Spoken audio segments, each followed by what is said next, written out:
England games, of course. I think today might have been my favorite day so far. Really, really enjoyed it. And as I said, if you have been joining us, I hope you've been enjoying it as well. But that is the World Cup. We can talk about it if you want to keep talking about it, but we are going to turn our attention over to AEW. AEW have got an interesting show tonight. Obviously, we're going to be hearing from MJF. So we're going to be hearing from him. We're also going to be seeing Dax against Bryan Danielson, which is pretty exciting. So we've got that match coming up. There's matches which I genuinely don't know where they come from.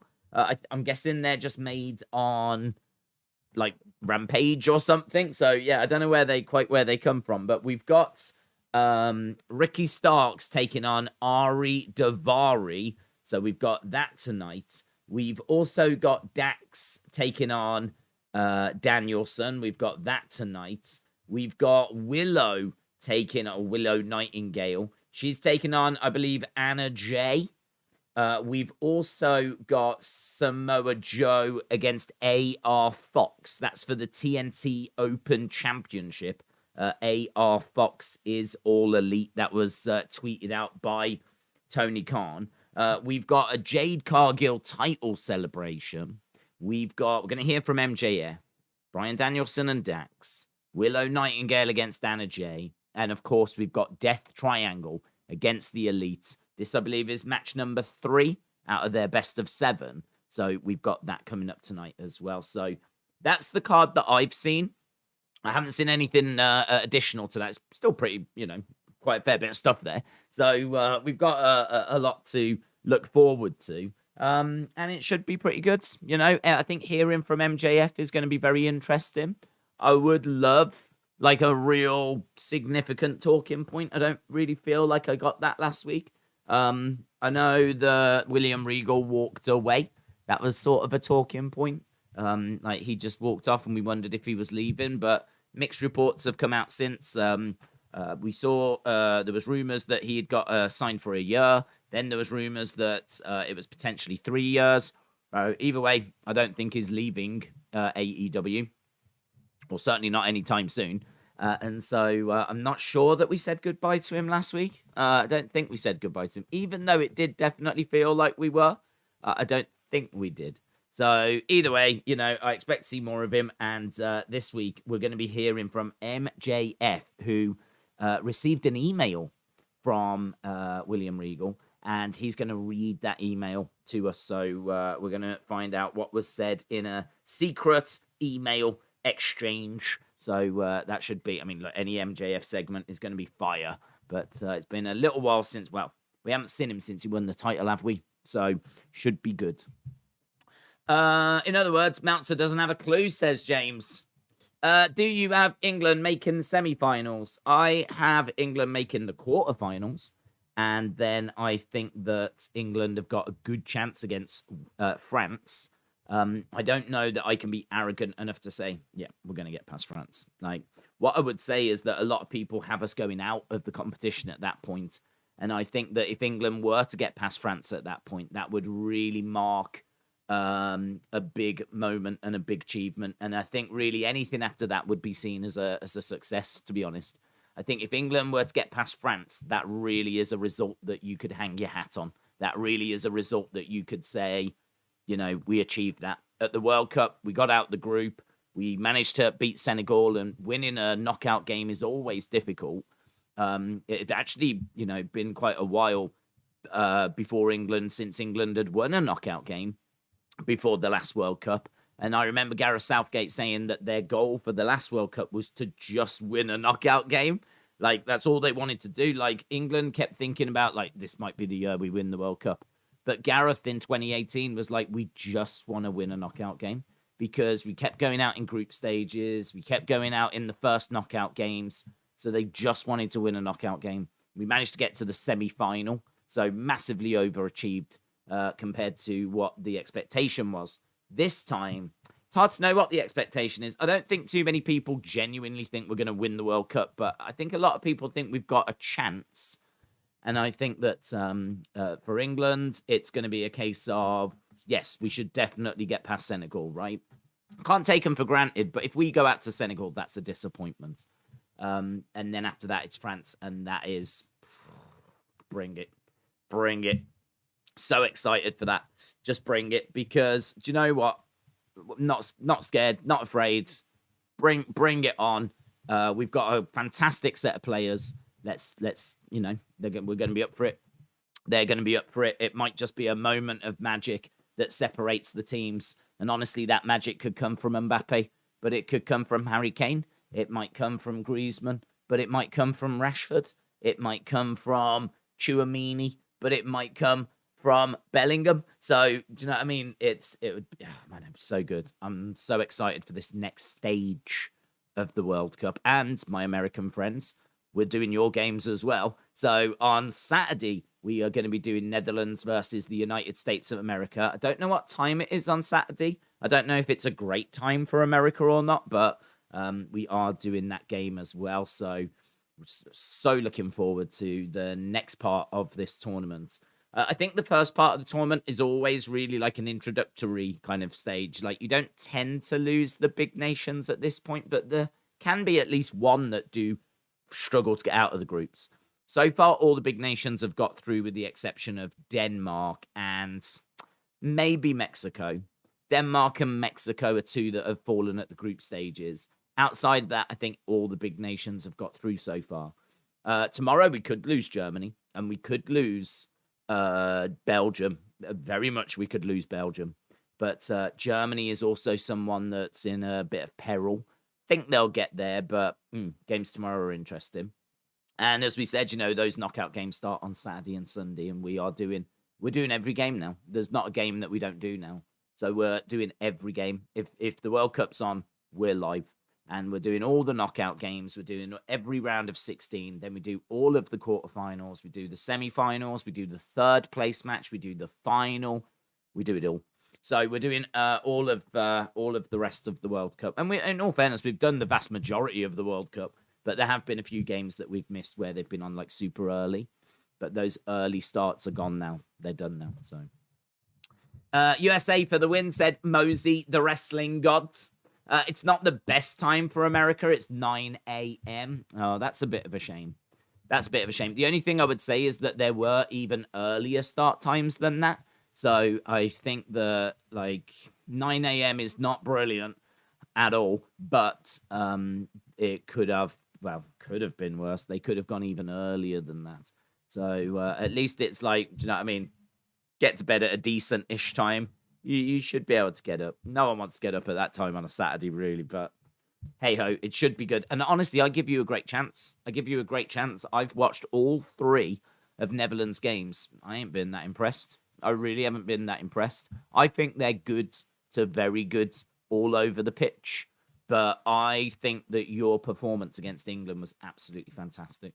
I thought you were brilliant. I don't think you got the credit you deserved in this country. In this country, it was all about, well, that was boring, wasn't it? That was like the front page of our paper had one of the wives just yawning her head off. Like, the 3 lions send us asleep. That's what the papers over here were saying. But I don't think that that's like fair to you guys in America, because I thought you was brilliant. I thought you closed us down. I thought you put pressure on us. Whenever Kane got the ball, you had 2 American players on him. Whenever Bellingham was on the ball, 2 American players. Like, you were just running and working, and you were shattered at the end. Absolutely shattered. But you did it, and you did everything you needed to do against us. Just frustrate us, not allow us time on the ball. We were playing quick passes. They weren't finding their intended targets. And I don't want to sit and talk about like World Cup all the time. Of course, we're here for AEW. Or whatever you want to talk about. But, yeah, I thought you did brilliant. Do that against Netherlands, I'd give you a really good chance going through. Do that against Netherlands, I'd give you a really good chance. A bit of a concern about Pulisic, of course. If Pulisic doesn't make it, that could be a bit of a problem. But to be honest, it's more your togetherness, your work rate that really made you stand out against England. Tyler Adams is a good player in midfield as well. Really like him. So, yeah, I wish you all the best. I'll be rooting for you. I would love for the USA to get through. And then, of course, on Sunday, that's when England play. Brenton said, what are your thoughts on CM Punk and FTR versus Elite down the road? Possibility was discussed on the Cornette podcast. Would be great for Punk to come back. I genuinely don't know, because I don't know what the situation is with Punk. So my feelings are that that's not going to happen. My feelings are that there was talks of lawsuits. There was talks of buying CM Punk out. There was, clearly the relationships are toxic. How you move forward with that, I genuinely don't know. Like, I feel you could find a way of getting people in a room and sorting it out. And there could maybe be some agreements that are put in place to find a way forwards. But it felt very toxic. I know there's a bit of a rumor doing the rounds that this could all be a work. But in all fairness, those sorts of rumors show their heads quite a lot. I think it's because I think people are just a bit embarrassed of if they believe it and it turned out to be a work, they'd feel a bit embarrassed. Do you know what I mean? As if they were conned and they fell for it or something along those lines. And so I think people are quite quick to reach to it being a work because, if it doesn't turn out to be a work and it turns out to be real, well, okay, fine, doesn't matter, does it? But if it did turn out to be a work and you believed it, it just seems like some wrestling fans sort of feel that that's a bit of an embarrassment, dare I say. Certainly on Twitter, you find people very, very quickly going, work. You can see it's a work. Million miles away, it's a work, yeah. It's a work. Come on, guys. Come on, it's a work. It's not really, guys, it's a work, yeah? I think it's real, right? I think what happened is real. I think that it was a very real fallout. If it turns out to be a work, they fooled me. So, yeah, I'm of the opinion it was real. There was a lot of talk coming out after from different sources. I mean, if it is a work, they've done a fantastic job. They've done an amazing job to try and, fool everyone and get, fake stories coming out. And there was stories of, lawsuits and loads. There was loads of little bits and bobs that were coming out. So if it is a work, it's an amazing work. So, yeah, I'm of the opinion that it was real, and I just don't know how they're going to find a way forward, to be honest. So, don't know. I really don't know that I see him wrestling for them, unless Tony said, apologized and said that he'll never have to do anything with them, or I don't know. But then we're talking about him potentially being in a match with the Elite, so he'd have to work with them. So I don't know. I don't see it going that way, but I mean, it could. He's alive, and they're alive, and they're all wrestlers, and they are currently signed to the same company. So physically they could, but I don't know how it plays out. I really don't know. I mean, we still haven't heard anything, have we? But the reason why it's all gone quiet and everything is because I've just been of the opinion there's been legal things to get resolved. And that's not something that's going to get resolved that quickly. So, I don't know. Maybe, I don't know if there's been a report or anything. I haven't seen because I've been doing the World Cup. But, yeah, maybe it's just a bit quiet because of that, Only thing that makes me consider it being a work is that when it happened, when Punk was injured, that being said, I don't think it is, says Aubrey Edwards dancing on wrestling's grain. Did the IWC make wrestling worse, says High Flyer. Jilly said, I don't see CM Punk coming back to a wrestling promotion. He's damaged goods and bad for any locker room with that ego of his. Philip said, how many games are left? Well, I don't know off the top of my head if I'm being truthful. I think there's another 4 in the group stages. Then I think there's 8 in the round of 16. Then there would be 4 in the next round. Then there would be 2. Then there would be the final. And then you've got the third place playoff. So add all that together. So it's about, 12, 16, 18, around about 20, I would imagine. Somewhere around about 20.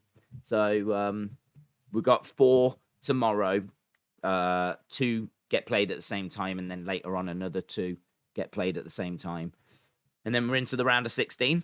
So that would be 8 games. And then you go down to the quarters. That would be 4. Then you go down to the semis. That would be 2. And then you're into the final. And then there is a third place playoff as well. So not loads of games, but after the next couple of days, once we're done with the next couple of days, things get really exciting. Then Saturday is the first day of the knockouts. So that's when it's, USA versus the Netherlands. One team goes through, one team goes home. If the match is a draw after 90 minutes, you get an extra half an hour to see if someone can find the winner.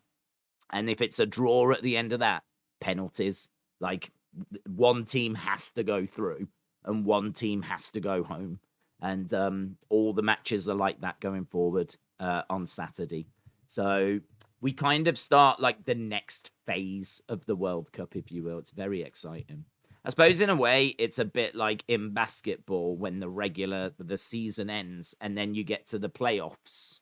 Yeah, so like, you have those games in the league and then you go to the playoffs. So it's like the next part of the season.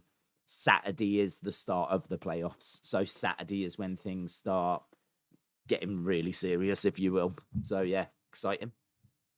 I think it's a shoot that could be turned into drawing money for the business. To your point, I think people would be embarrassed because they think they are smart and can't be fooled.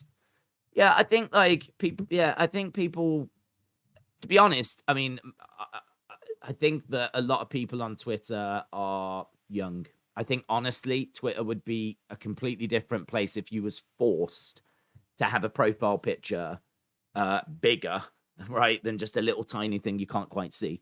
But if you were forced to have a picture of what you actually look like, right, of your face and like your age was displayed, like maybe if people's ages were displayed, which, would never happen because people wouldn't want to divulge that information, right? And people would be concerned about data and all that kind of stuff and personal information. I totally understand that, right? I'm not saying it should happen. All I'm saying is if it did happen, if we lived in a world where that was the case, where Twitter had ages, I genuinely think a vast majority of people on there would be very young. I genuinely think there's a lot of like 8, 9, 10, 11, 12, 13, 14, 15-year-olds, 16-year-olds that are on Twitter. And so, I think that, like, if you was to actually see who you interact with, I think that your perception would be very different. I think Twitter would be very different because, like, sometimes you can get into a heated conversation with someone and you're like, I can't believe this person cannot fathom what I'm saying or can't see where I'm coming from. You might be arguing with a 14-year-old. Do you know what I mean? You might be arguing with someone who, if you was at a table with them, that's not the kind of approach you would have. So, I mean, look, we all know that social media is not perfect. We all know that social media is deeply flawed and whatever. But things like that. That example I was saying about how people don't like to be fooled, I think part of it is that. I genuinely think part of it is that a good chunk of people on Twitter and on social media are very, very young. And they want to be seen as being cool and being switched on and being, in the know. And so they don't want to get caught out by stuff like that. And, like, if you get fooled, then you feel like you're a bit of a, like, I got fooled. They fooled me type thing, And that's kind of not a cool thing or whatever. I don't know. And I suppose if you've got some adults as well, there's adults out there that love just like all the latest news. Do you know what I mean? Like, there's people out there that love wrestling and just love every report possible. Sean Rossap, Dave, Wrestle Votes, just give me as much information as possible. All of that behind the scenes stuff, which is fine. I ain't knocking that. Like, I do it as well because obviously we're always talking about those things. But there's people that love doing that. Maybe those people or some of those people like to be seen as being in the know, like to be switched on, like to be knowledgeable. And then if something like this comes along and catches them out, then, or like, they, are kind of arguing with someone on Twitter. No, because Dave said this and Sean said this. And then it turns out that they were wrong. And actually CM Punk has never been in an argument. There was no backstage brawl, blah, blah, blah, blah, blah. Yeah. Then maybe they would be a bit like, oh, But for me, I don't care. That's how I feel about it. I don't care. Like, I read certain things that I see and I have conversations with you guys. I give you the best information I'm aware of. You share the best information you're aware of. Everything's pointing towards it being real. I believe it's real because there's nothing to suggest to me it isn't at the moment. If it turns out to be fake, I really, honestly, I don't give a flip about it. I don't give a flip about going, fair play, fair play. Like, do you know what? They totally had me on that one because I never read anything to suggest otherwise. So, don't know. I feel like that's quite a healthy way to go about it. You know, that's probably quite a healthy way to view it. So, I'm going to keep doing that. Mitchell, hello. I hope you're well, buddy. Mitchell said, "What's your favorite holiday?" Oh, hello. What's this conversation we're straying into? What's your favorite holiday? Do you guys have holidays that we? Oh, okay. When you say holiday, by the way, my immediate thought is like holiday, like going abroad, right? Like when you say, I mean, you're not wrong to say holiday, but we don't really call things like that holidays. What's your favorite holiday? We don't really say that. Holiday over here is more like Spain, Florida, Benidorm, India, Italy, like, you know, going on holiday. I don't like, we tend to have like Easter and Christmas, but they're just called Easter and Christmas. We don't have Thanksgiving, so don't need to worry about that. We don't have Independence Day, so we don't need to worry about that. We have Easter, we have Christmas, we have Halloween, sort of a thing here, but it's getting bigger, but it's not like in America. You guys just go crazy over there. Over here, it's all in the supermarkets, and there are kids that trick and treat, but it's not like in America. So I don't really I don't know if that's a holiday. I don't really class that as a holiday. And we have bonfire night. So there was a guy that tried to blow up the Houses of Parliament called Guy Fawkes. I don't know what year he tried to do it. I probably should know, but I know it was on November 5th. November 5th, he tried to blow up the Houses of Parliament, and for some reason every year we set off fireworks and sort of they burn like effigies of him.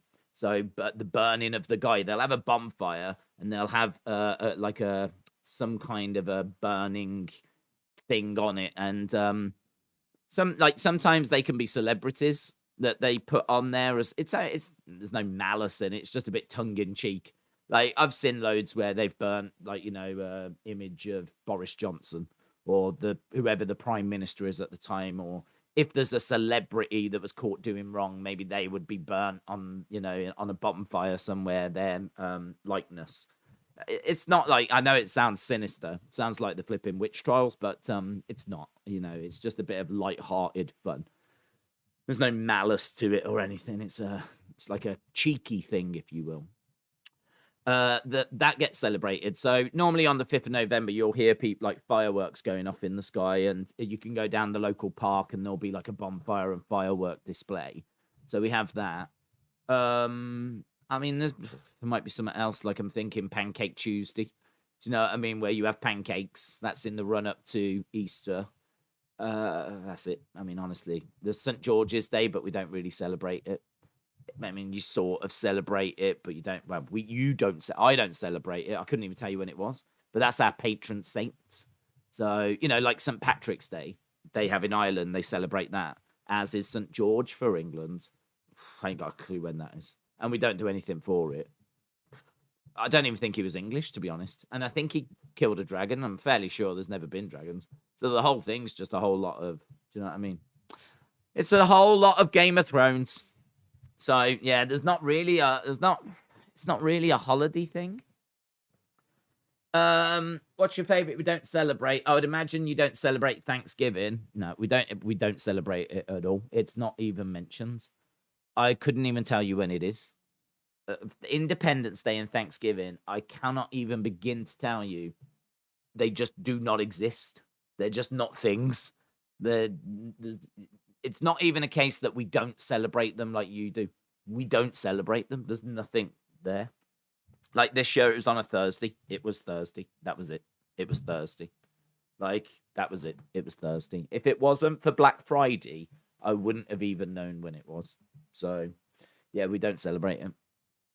I enjoy 4th of July because I like fireworks. Yeah, again, we don't do 4th of July. We don't do 4th of July because that's your Independence Day. And so that's, not something we celebrate. I mean, we're happy for you. Have a good one. But it's not something that's recognized here. The bonfire night, November 5th, that's probably the one that we celebrate that you won't. And that's because they tried to blow up the Houses of Parliament. And I don't really know. I don't think we celebrate that. I think we just mark it, to be honest. And that's why we do it. Yeah, again, I don't really know the history of it. It's called Bonfire Night. And then, of course, you got New Year's Eve. That's not really a holiday. And everyone, celebrates that. Don't know. Boring, to be honest. Easter, Christmas. Those are the big two. Easter and Christmas. And there's no competition between them, is there? I mean, Christmas here is clearly going to be as big as Christmas where you are. I mean, it's just massive, yeah? Everything's about Christmas. Easter's never been that big for me. It's never been that big for me.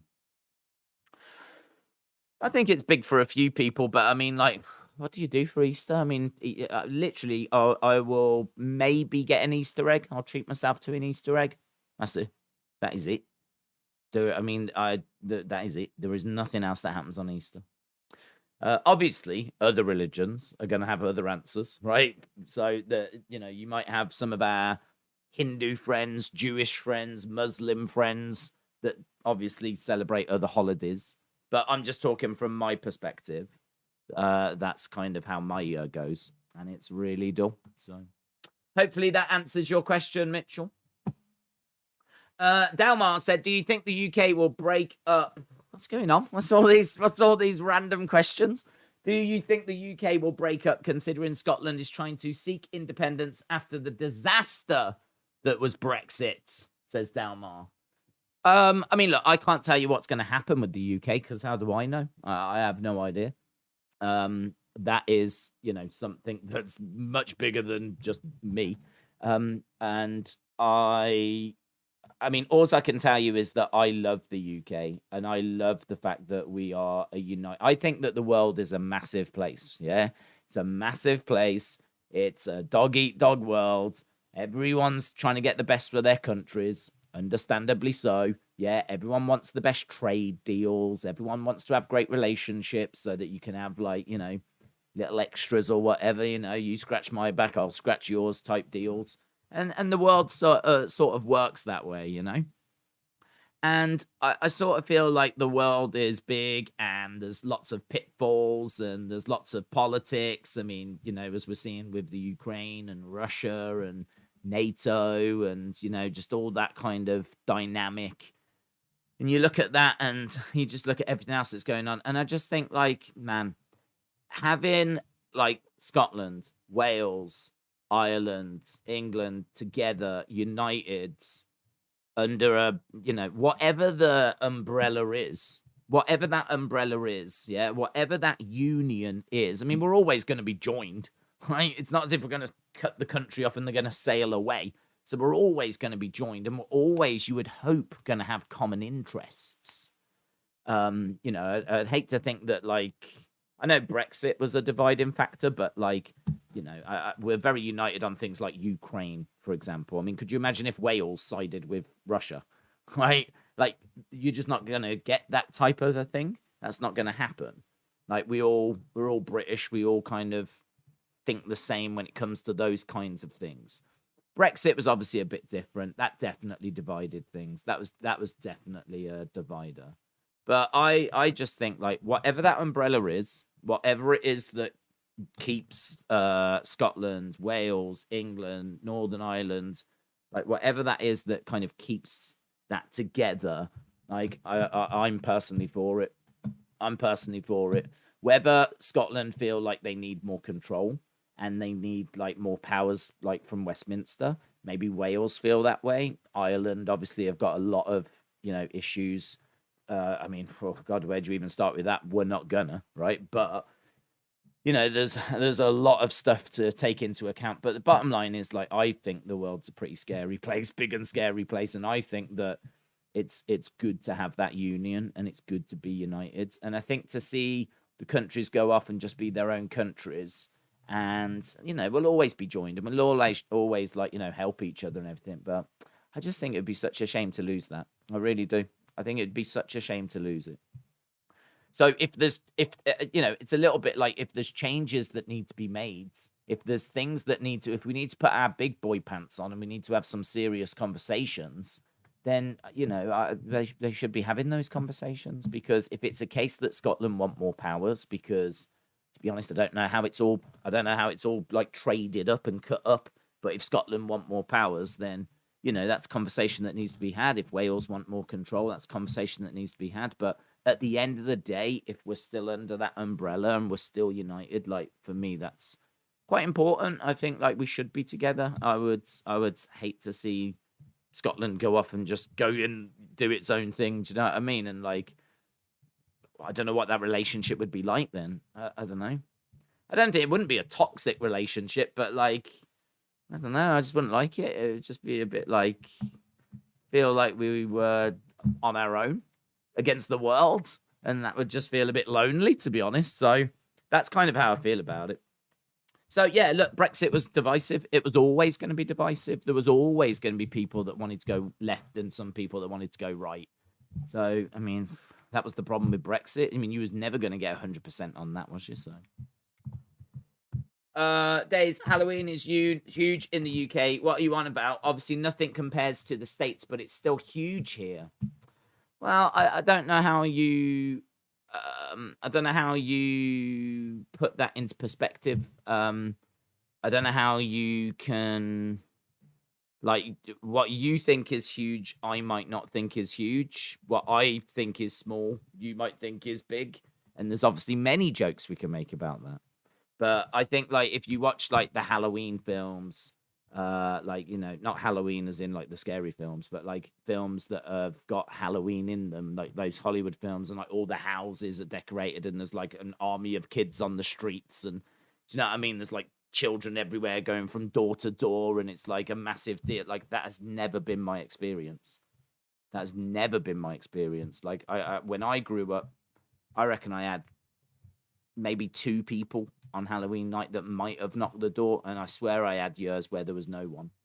And I understand that it has grown, and I understand that it has got bigger, and, like, my what I experienced as a kid is not what it is now.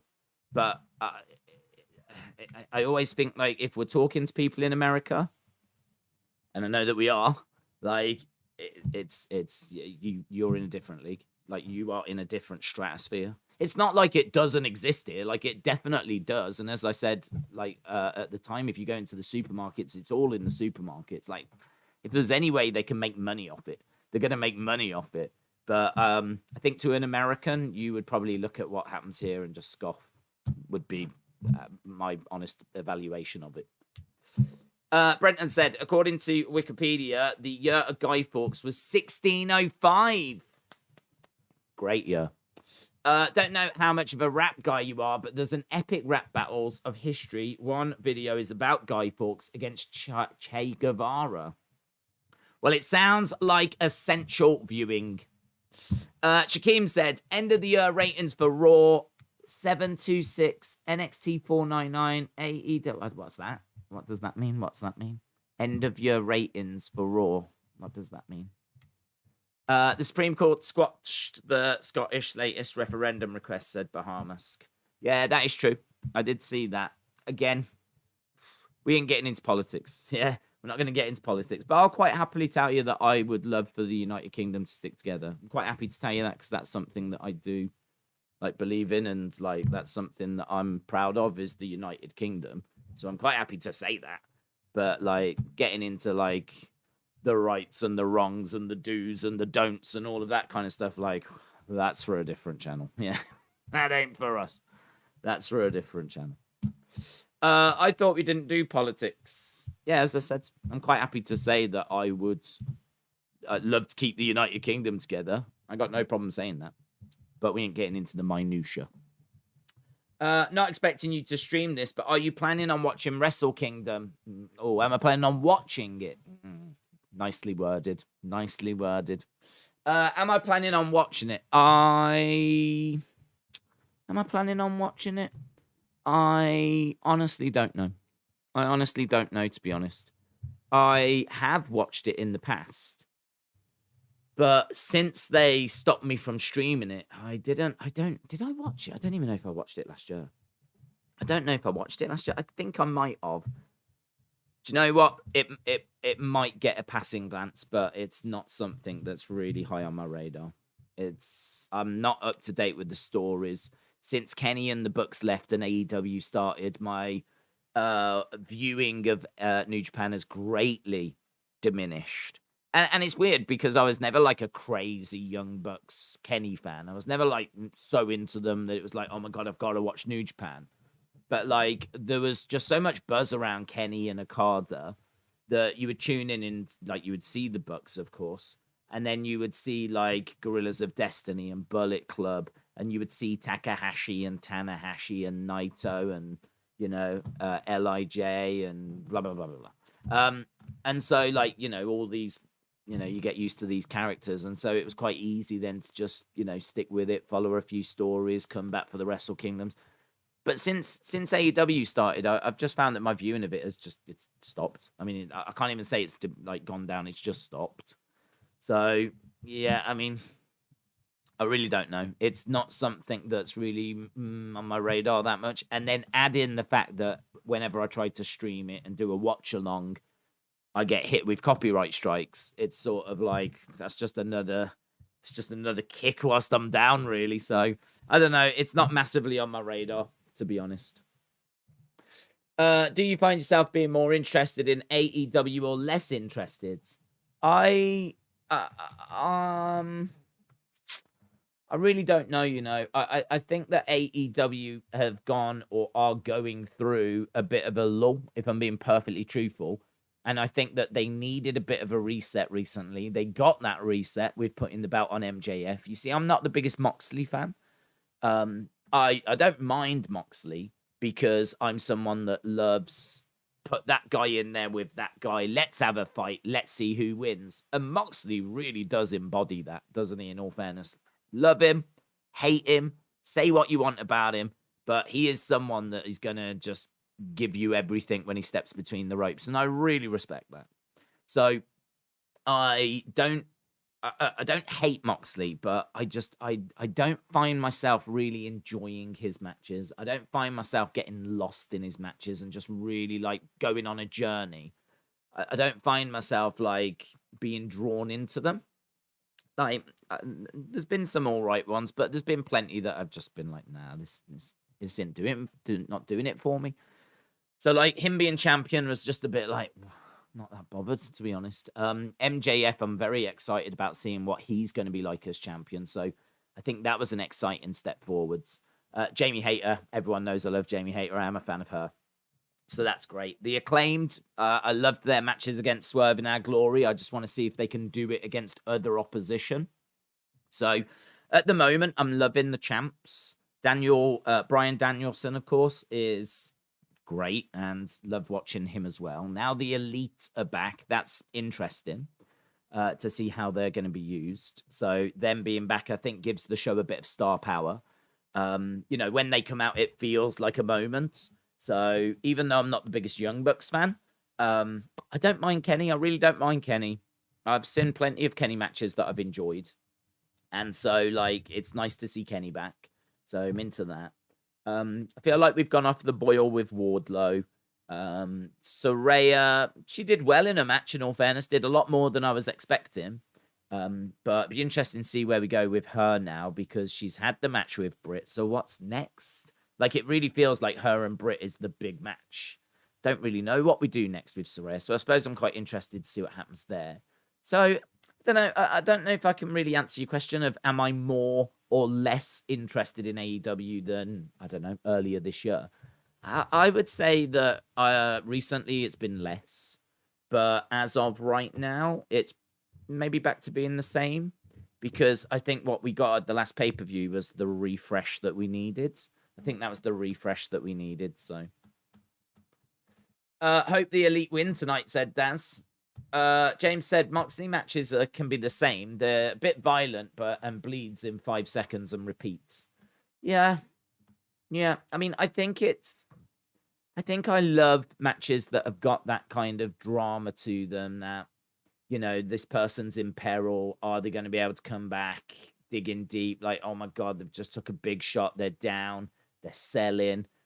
We don't know which way it's going to go. Like, I love those type of matches, and Moxley bleeds, but I don't find.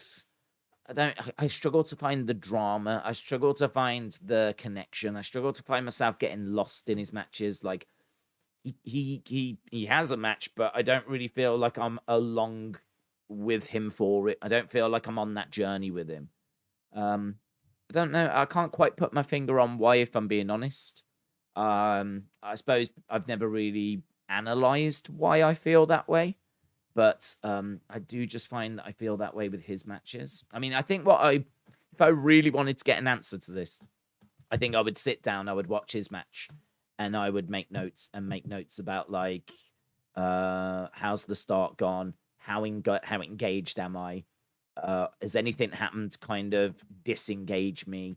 What is it that I would like to see at certain points in the match? Like, I could go and, like, make notes about how I feel about the different stages of that match, and constantly assess, like, how engaged am I in this? How much am I loving this? And how much am I being took along on a journey? And as I said, I think that would actually be largely a flat line. If I was to keep doing that throughout the match, I think I'd be like 5, 6 out of 10, pretty much throughout the match. Whereas, like, with a Shawn Michaels match or an Undertaker match, like, I can be like, 5, 6, 7, 8, 9. Oh my god, this is coming back down. Maybe there's a few more peaks and troughs in there. Maybe there's, like, maybe there's a little bit more ebb and flow. Maybe it's something along those lines. But as I said, without actually sitting down and analysing a Moxley match, I genuinely don't know. Which might be an interesting thing to do. I don't know. It might be an interesting thing to do. But, yeah. I've never thought to do something like that. And I was just thinking, would that make, like, a good members thing? And if it did, how would we even do it? Because you can't show copyright footage. So, I don't know. We'll have to park that for now. But it's an interesting thought. Brenton said, don't know how much you spoke about it. What are your thoughts on Owens Reigns confrontation altercation from Survivor Series that caused plans to change? I haven't heard that it caused plans to change. I've heard that. I haven't heard about plans changing. So if you've heard something about plans changing, let me know. My thoughts are that things happen in wrestling, and Roman was upset. And I think that if I've seen the moment, I saw someone that said they thought they found the moment, and it looks like it's a slap from Kevin Owens. Like, it certainly doesn't look like he's trying to burst his eardrum or anything. It looks really like a slap. I don't know if he, like, cups his hand funny and catches him, and like, with the intensity and everything. Like, clearly something goes wrong. Clearly something goes the way it wasn't meant to go. Unfortunately, mistakes happen in wrestling. These things happen in wrestling. There's no way Owens meant to do that. I can understand Roman being upset. Certainly if he's, like, popped his eardrum and, like, that's going to be painful. And I'm not sure what the recovery is like with something like that. And I can understand him being absolutely livid. But what I read was that about 20 minutes afterwards, sources said that things had calmed down. So there was a big shouting match. There was a lot of drama and tension backstage. But after about 20 minutes, things had cooled down. Rumors are that Roman, Kevin may be engaged in a feud around January time, but that nothing's going to derail that. I was quite pleased about that, actually, because this is why I'm surprised about when you say plans changed, because I haven't heard about plans changing.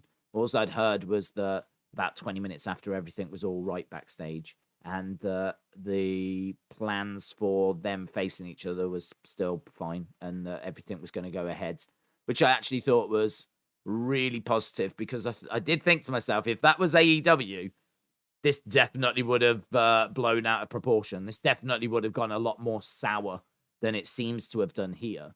Like, here, apparently there was a screaming match, like, really upset, angry and everything, but then 20 minutes later it all settled down. So, Yeah, if that was AEW, there'd probably have been suspensions, and there would have had to have been like matches changing and all this kind of stuff. So I thought that it was what it was, which is a real, boring answer, but like mistakes happen, things happen. You clearly didn't mean to do it, but I understand Roman being upset. Both Mats and Sean Rassap said of plans changing. There were options, but plans have not changed as far as was reported. Said of plans had to change. There were options, but plans have not changed. Oh, so if plans needed to change, there were options, but plans didn't need to change. Okay. Sieb said, you won't even tune into Wrestle Kingdom for Ospreay and Omega. No, I don't care. I'm not bothered. I don't watch Ospreay, so watching him against Kenny, I'm not bothered. Like, I haven't seen any of the builds. The only build that I've seen between Omega and Ospreay has been on AEW, and that was building towards Forbidden Door. Seem to remember it being like a part of that, or the trios. Was it the trios titles? That's like the only time that I've seen interaction with them recently, and I'm not bothered. I mean, like, it was all right, but I certainly wasn't like foaming at the mouth to see them in the ring against each other. I mean, Kenny has been away for a long time, and I must admit, what we've seen of him in AEW has not hit anywhere near what he was like in New Japan. Nowhere near for me. So Kenny, I'm not saying he's cold in my mind, but he is someone that needs to be injury free. Now he's back. Hopefully that's the case. And, go have a series of banging matches, not banging matches that are with the Bucks in the trip, like, the tag division, but banging matches solo wise. And I thought that his title reign was all right. I don't know. I don't even know if you would say it was the best AEW title reign that AEW have had, but I like him with Don. And I thought that the title reign was good. But that run does not stand up to what Kenny was in New Japan. No way. So Kenny, for me at the moment, is coming back from injury. Really needs to kind of rebuild his image a bit because he's been away for so long. And when he was around, I didn't think he was as good as when he was in New Japan. Will Ospreay is doing his thing in New Japan. Wish him all the best. Fantastic wrestler, but he's not someone I watch. I don't watch Ospreay. I don't watch New Japan. So I don't have any kind of feeling of need to see them compete. Like, I don't see them and think, wow, they're the best two wrestlers in the world. I have to watch that match. Like, I just don't feel that. I'm way more excited about like some of the things that's going on with, WWE and the Sammy story and the stuff that I watch on a weekly basis. I'm way more involved in that. So now there's Wrestle Kingdom. I'm sure will be fantastic. It normally is, but I feel like I'm removed from it. I feel like it's happening and I'm not really a part of it because I haven't been watching New Japan, and Kenny's been away, and they're doing some stuff over there. And I must admit as well, the 2-day thing is a bit too much for me. 2-day WrestleManias work better because 2-day WrestleManias, like the alternative, became a 5-hour, 6-hour show, which was exhausting, right?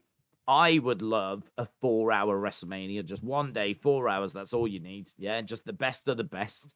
But all of a sudden, like it's become the participation trophy of like everyone has to get onto the show. Do you know what I mean? It's the big show. We've got to get everyone onto it. Like, I don't agree with that. Like, I know the wrestlers will want to be there, but the show would be so much better if it was the best of the best. And if it was just a 4-hour show and it was like killer matches, like, could you imagine if you took the best matches from night 1 and the best matches from night 2 and did a 4-hour show of WrestleMania 37 this year?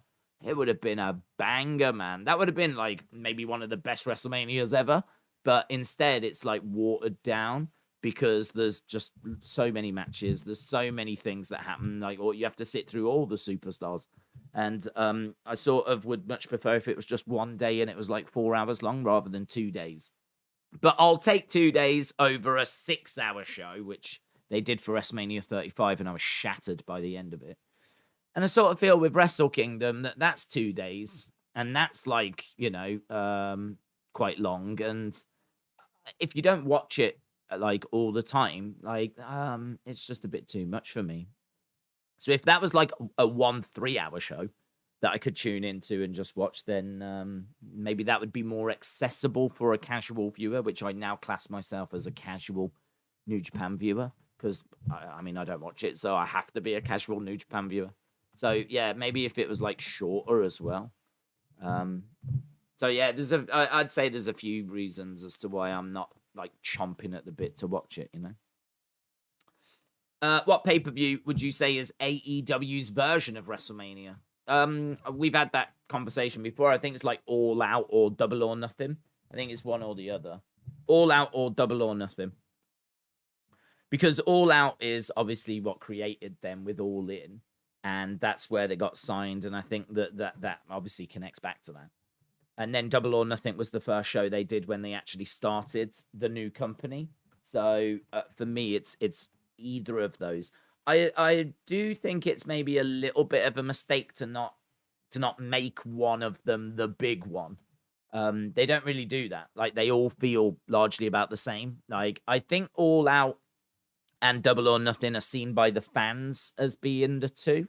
So I think that they're just naturally seen as bigger than Revolution and, say, Full Gear. But I think it is a bit of a mistake to not like have one that's the one. Like, guys, we are on the road to All Out. This is the time of year we go all out. This is the granddaddy AE. Do you know what I mean? Like, make it a bigger deal than the other shows. And, I mean, like WWE have got access. They've got Hall of Fames. They've got all of this stuff built up around it. I mean, they did a tickets show where they were like, the tickets go on sale. So they did a show to celebrate the fact that tickets were going on sale for WrestleMania. And so, like, you don't get any of that type of stuff. I don't know, actually, now I'm saying that, when they do StarCast. Is it StarCast? That feels big. StarCast has really grown.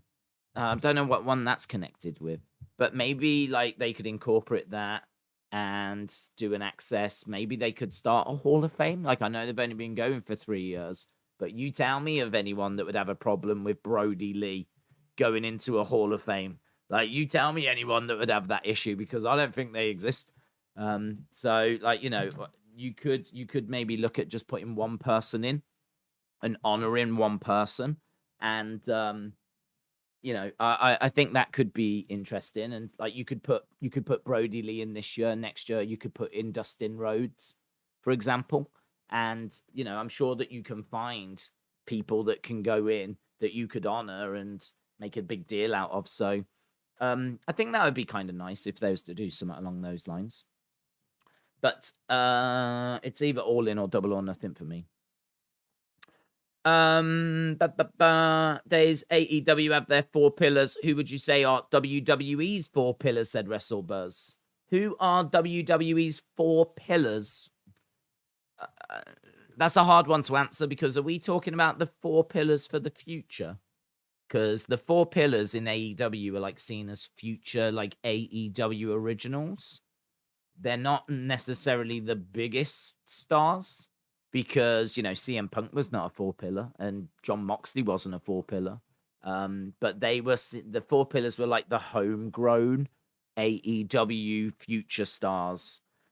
Sammy Guevara, Darby Allin. MJF, I believe, was one, but CM Punk made the point that Britt Baker had replaced him. And then you had Jungle Boy. So I think if I'm going to go off who are the 4 sort of homegrown stars, that are the future, I think I'd be looking at Austin Theory, of course. I think that's a no-brainer. I'd go Austin Theory. I don't know if I include NXT people, because I mean you would naturally go Bron Breakker, Carmelo Hayes. Feel like you would go Bron Breakker, Carmelo Hayes, Austin Theory, and then maybe Roxanne Perez.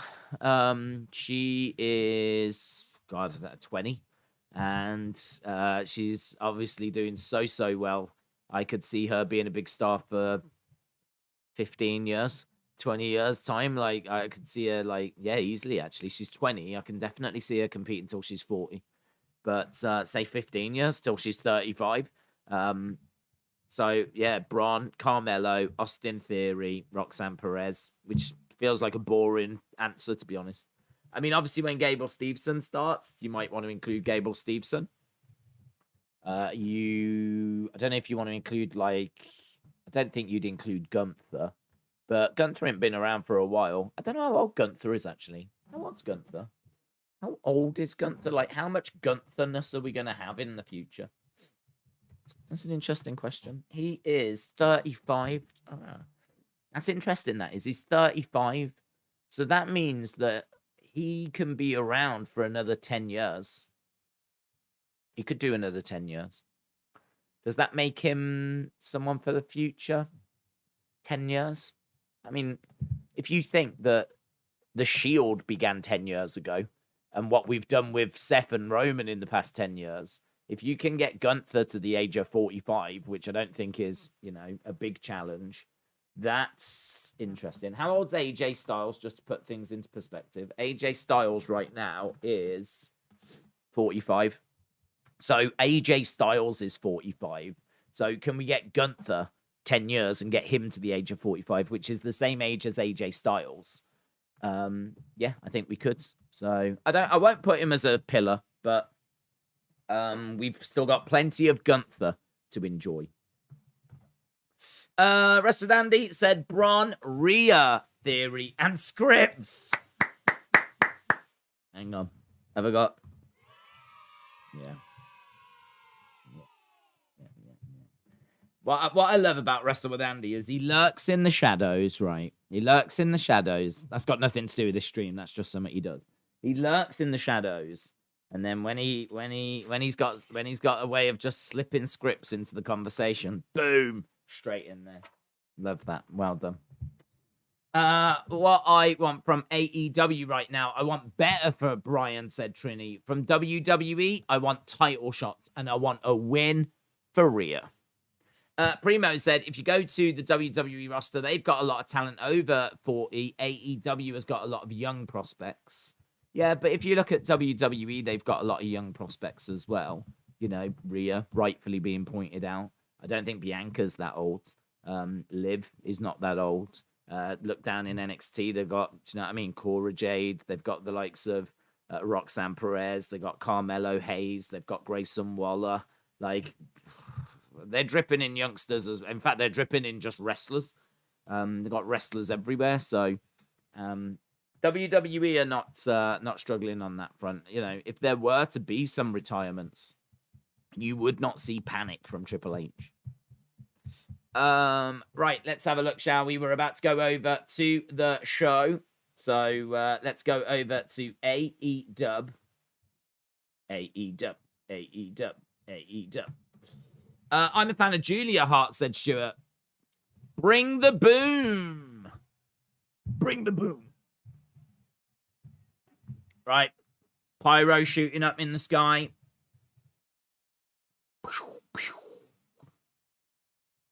Is it John? Darby? John. John. John. Here he is. Moxley. Let's see what John has got to say. Moxley.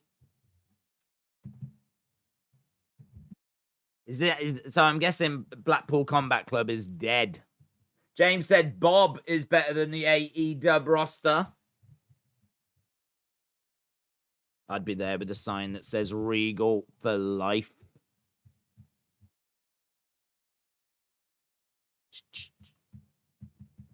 Moxley. This song does fit Moxley at all, said James. Wrestling fans say wrestlers have no personality. Moxley is still showing up for work. Didn't he pull out of a vacate? He did, actually. Yeah, good shout. Yeah, we all thought he dropped the belt so that he could go on holiday. Problem is, they went and hired his wife. Ah, that's moody, innit? When he was meant to go, I don't know that she was working for AEW. And then they went and hired his wife. And now maybe, like, if he's going to go on holiday, he's got to go alone. Oh, God. So he's like, well, I might as well stay now. Here's Moxley. Eric said, I want more wrestling on weekly shows for Christmas. I mean, over the space of a week, there's a fair bit of wrestling, isn't there? If you watch, like, depends what you watch. If you watch Raw, NXT, SmackDown. Oh, we don't normally see that one.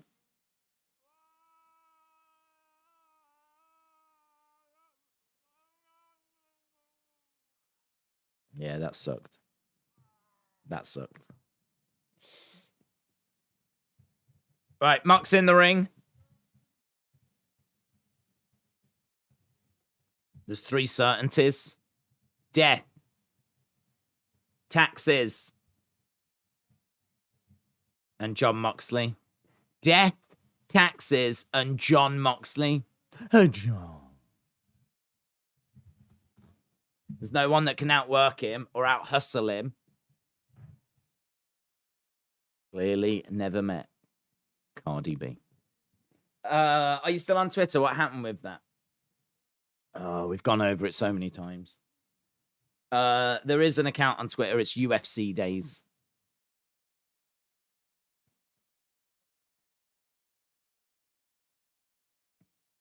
I do what I want. I say what I want. This AEW ring belongs to me. Right now, Tony Khan just spat out his drink backstage. I think you'll find that is Tony Khan's ring.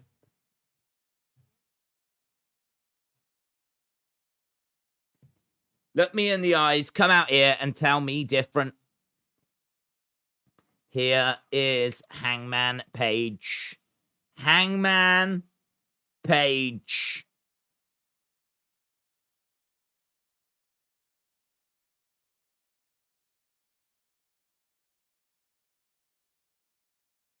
So they're saying Hangman has not yet been cleared. Big reaction from the crowds. Hangman gets straight into the face of Moxley.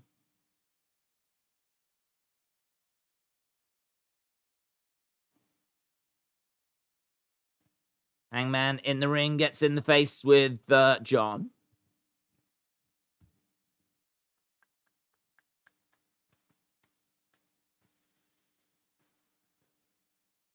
Are you sure you want to do this? After what happened last time?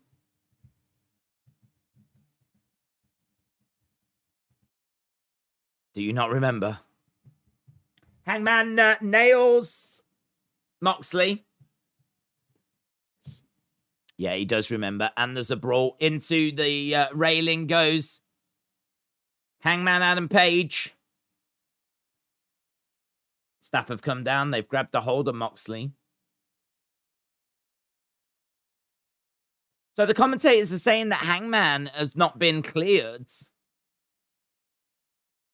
Moxley's being dragged away. Moxley's running. My God, what was that? I don't even know what that was, you know. I don't even know what that was. Moxley ran and he sort of like... I don't even know what that was. He sort of like jumped with his knees and... Don't know what it was.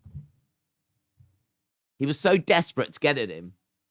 He just went feral for a moment.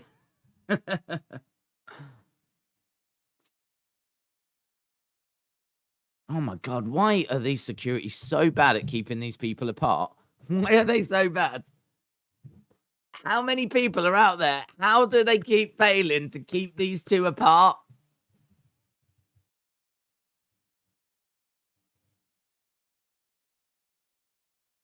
Let them fight, Chance. Let them fight. Let them fight. As wrestling brawls go, this is the most legit looking one, said NH. Here he comes again. What was that? What was that? He ran up the entranceway and fell off the end. He was so desperate. I think, is that dude laughing? One of the security guards, I think, was laughing. He ran up and poof, fell off the side of the entrance ramp. Oh my God, that is hilarious. I need to see a replay of that. He ran up the entrance ramp, toppled over. He just toppled over the side. Oh God. I'm pretty sure one of the security guards was laughing. Oh, yes. Yes. I literally want that every week. Every single week. Right, here we go. 2-pack is on AEW tonight. Did that make sense? It made all the sense. What's happening? Is this going to be Dax? Daniel Bryanson. That'll do. Dax versus Daniel Bryanson. Top guys. That was nearly a Titus Worldwide. Oh man, that'll be all on Twitter. I would love to show you, but I did do something like that in the past and got in trouble with New Japan. New Japan did oh man, I want to watch it for myself. And search Moxley on Twitter. Moxley latest.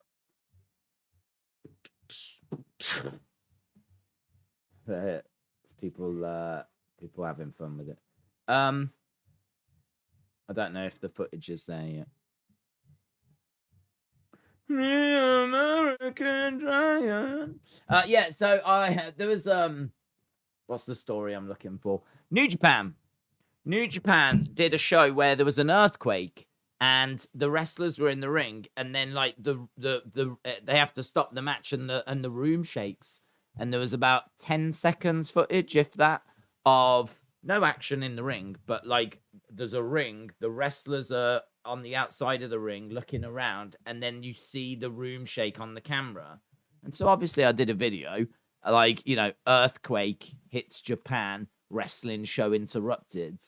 I don't believe there was like, it was breaking news, to be honest. I think it was like tremors, and I think I'm right in saying the show continued after. So did a video on that. Honestly, I have never heard of a wrestling show being interrupted by an earthquake before or since. And it felt like it was interesting news.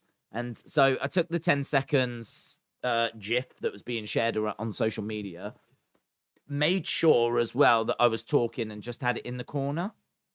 So I didn't just show it. I was talking and just had it small in the corner talking.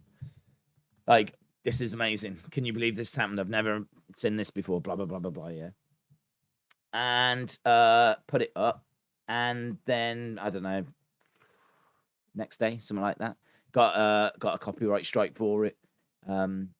Which I would argue, and I would argue that it was fair use, because clearly that footage was intended as a wrestling show, whereas I'm not talking about the wrestling. I'm talking about the fact an earthquake hit and the New Japan show is interrupted. So it sort of changes the meaning of the footage, and under fair use, you should be covered with that. But, I've heard that they don't even watch videos. If there's anything on there that's any footage to do with them, copyright strike. And then they worry about it after. Sean Ross Sapp got a copyright strike for a watch along that he did. I remember him talking about it. And there was no video, there was no audio. It was literally this sitting in a room talking. And they copyright struck that as well. That got a copyright strike, so they're They're known for that type of thing. But I learnt my lesson. And so, sadly, I can't show you that clip of Joe falling off the entrance ramp. In all fairness, it's not up on Twitter at the moment, anyway, or not that I've seen. But if I do find it, I'll retweet it. Oh, yeah. Okay, I have retweeted it.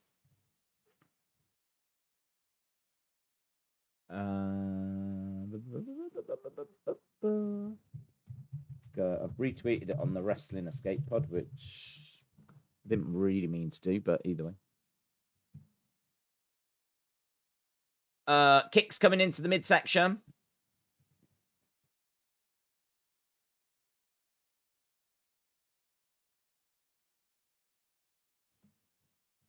Clothesline. Duck underneath by Danielson.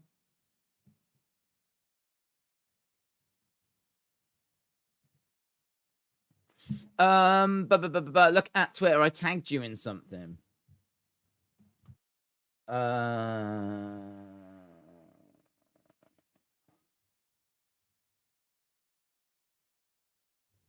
Big shot. Yeah. What does it say? Like, what's the gist of it?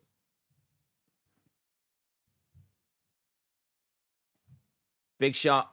Danielson going over into the crowds.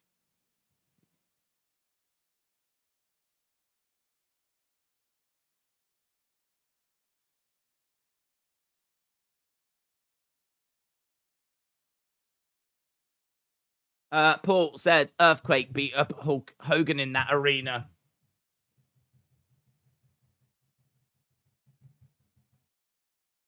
Yeah, I wouldn't have gotten in as much trouble if I had a picture of Earthquake. Guys, there was an earthquake in wrestling. This is what he looked like. Great guy, called John Tenter. Right, still fighting in the crowds. So, Samoa Joe against AR Fox. Junior said Bryan Danielson versus John Cena, SummerSlam 2013, got a 4.5 from Meltzer. That match is underrated and it needs 5 stars, says Junior. Well, start the campaign, bud. Start the campaign. So they're just running through things we're going to be seeing tonight. And right now, Danielson is down in the crowd. We've got a TBS Championship celebration coming up tonight as well. I hate security holding them back trope in wrestling. It is the worst. The best is refs throwing people out. It's always so extra, and I love it. You're out of there. Right. Still on the outside. I don't know why we don't... I don't know... Oh, he's gone back into the ring.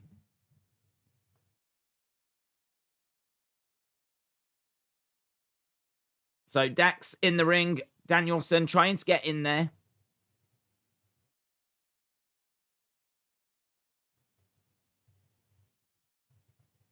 And into the ring is Danielson.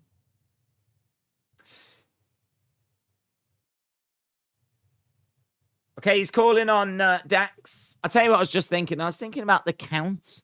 Because Danielson was outside the ring for so long. Chop. Chop there by Dax. When it comes to botches like that, there's no saving the spots. I mean, it's a mistake. It's just a mistake. But it was genuinely funny. Big chop coming in there by Dax again. I think he's hurt his hand doing that. He hit him so hard. So Danielson goes down onto his knees. Over in the corner goes Danielson. Dax comes charging over.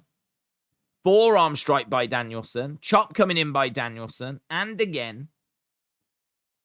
Chopping away. Round the back. Nice. German suplex. And going for another one. Boom. So I think we were at picture in picture, but in all fairness, it didn't slow down that much. That's not bad. If we were at picture-in-picture, that wasn't that slow, you know. That was all right. Dax going to the outside and is going up top. Hello, Ledger Killer. Hope you are well. Who wins the World Cup if it's not England or USA? Well, I've said Brazil. I said Brazil at the start. I'm going to stick with Brazil. So I'm going to go with Brazil. Why is this match happening? I genuinely don't know. I don't remember it being made last week, but I think they are trying to make Rampage more, like, unmissable. So there's every chance it was maybe booked on there. Or maybe it was booked last week and I just can't remember. Pile driver by Dax.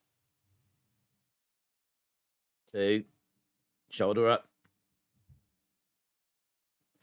The other thing as well is that it looks like CM Punk has been removed from the front of that video game as well. So if that was a work, like taking CM Punk off the front of your video game is quite a thing to do, isn't it? If you are like, if it is a work. I am doing great and I'm watching Dynamite. James said it was made on Rampage. Pile driver, not the finisher, said Lone Star Friends. Do you think Christmas is big over here? Yeah, of course it is. Christmas is big. Slow it down, said Low Star Friends. Right, both of these on the outside. Both of these guys on the outside of the ring. AEW World Championship replica belts pre-order ends January 1st. Another chop coming in there by Danielson. And again, in the ring goes Dax. Danielson looking to get inside as well. Danielson going up top. Dax pops up. Big shot there by Dax.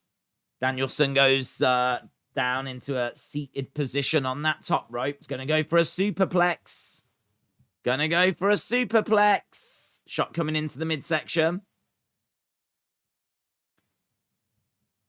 Danielson knocks Dax into the camera that's on that ring post. No superplex. Elbows coming into the side of the head.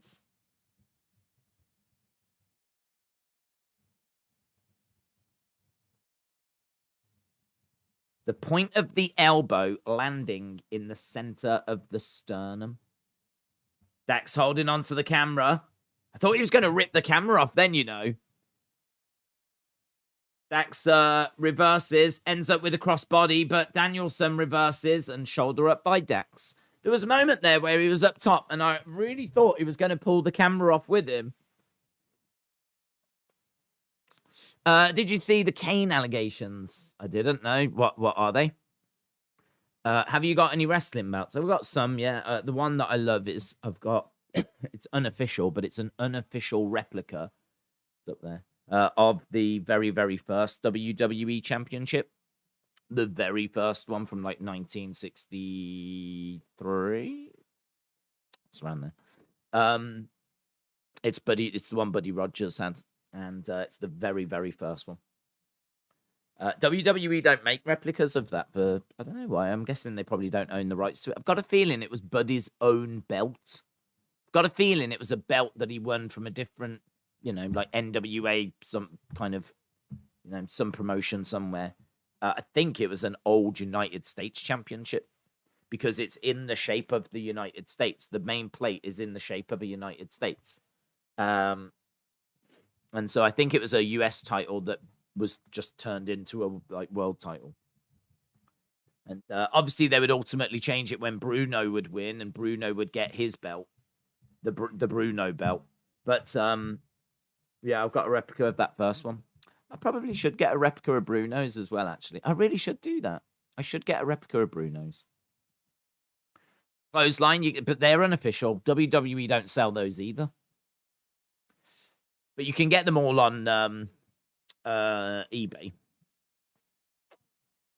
is being sued for misconduct and asking a rep to lie to investigators. That's not good, is it? Right, we've got Dax down and we've got Danielson down.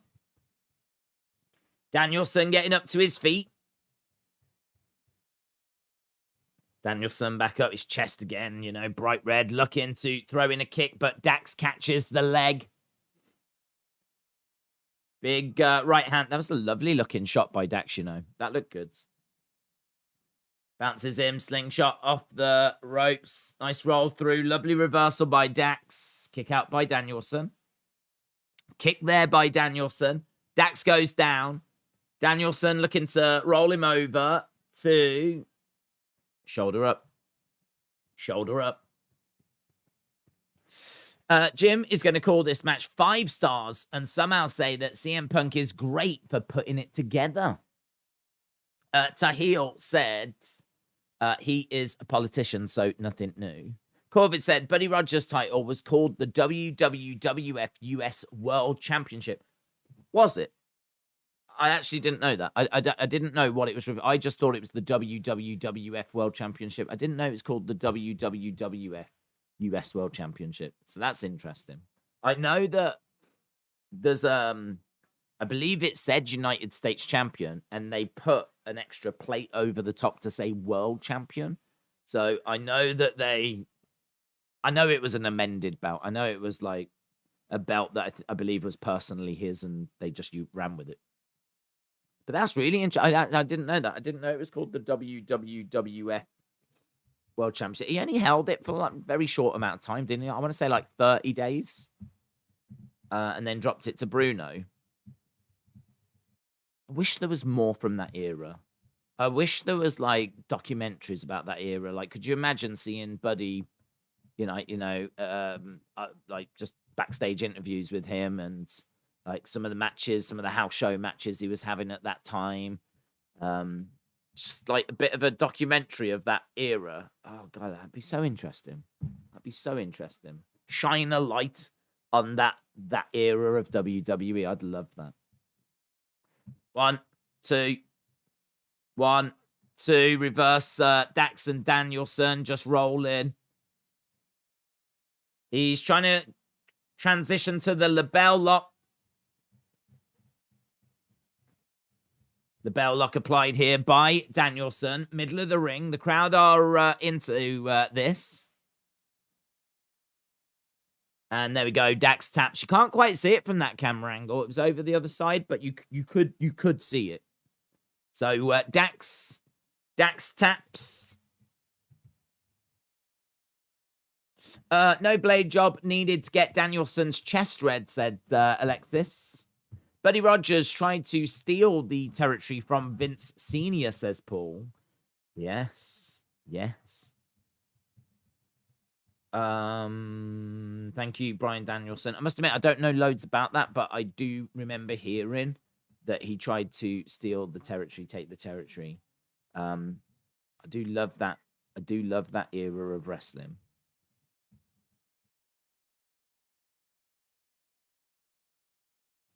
Danielson looking to give a handshake to Dax. He's trying to get the crowd to encourage him to shake his hand. I'm sure he will. Oh, no. He's joking. He comes back, gives him a handshake, gives him an embrace.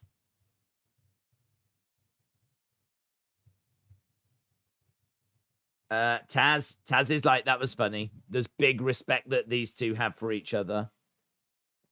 So there we go. End of that match. And we go backstage with Ricky Starks.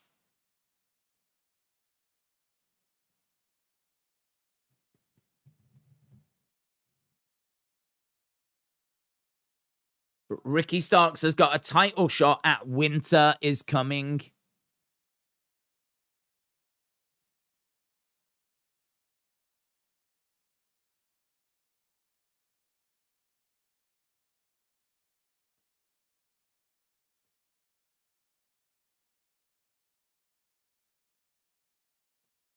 I'm coming for everything you have, Max. I want your diamond ring. That spot that you have, I am owed that just as well.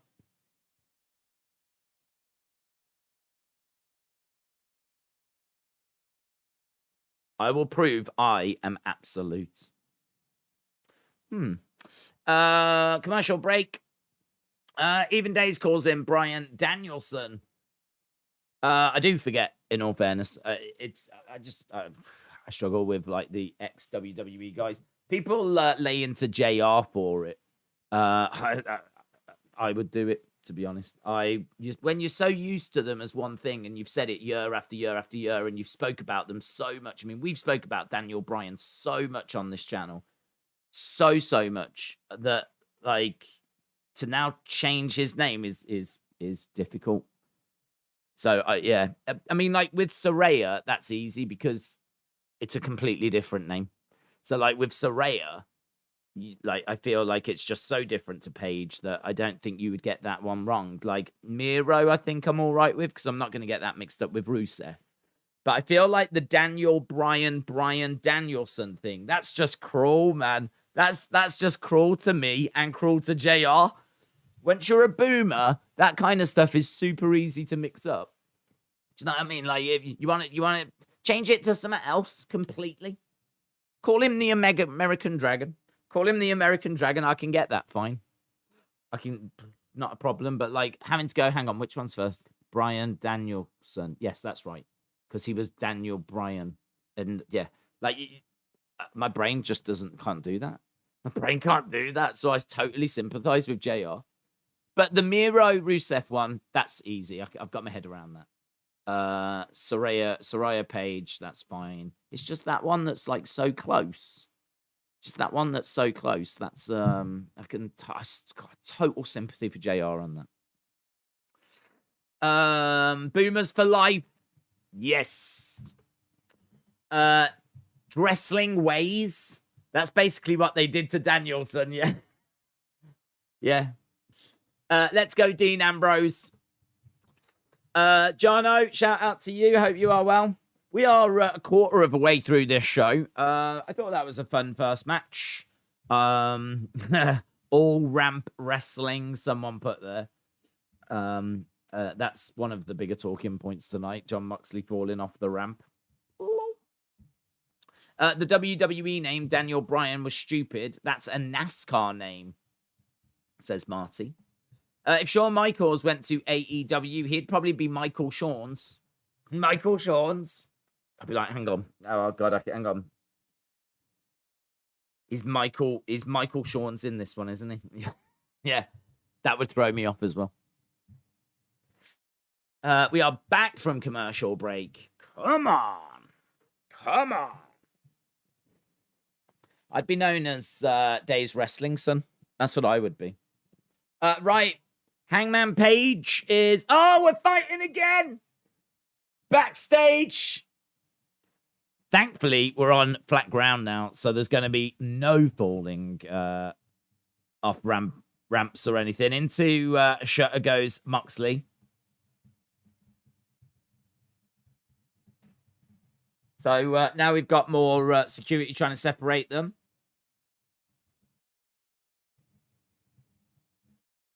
Got to get them both out of here, otherwise they will disrupt the whole damn show. Moxley again getting at Hangman Page.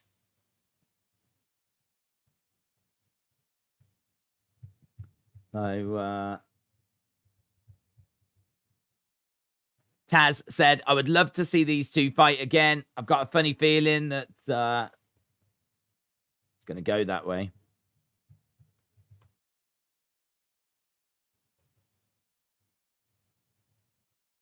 Okay. Renee is backstage. I'd like Renee to be concerned.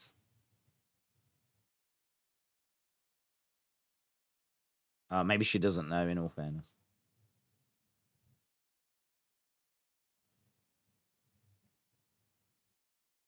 Yeah, I think where you've got Renee and something happens with Jon Moxley, like, she should really sell it and be concerned about Jon and distracted. Still carry on with the job, but clearly you can tell that her mind is elsewhere type thing.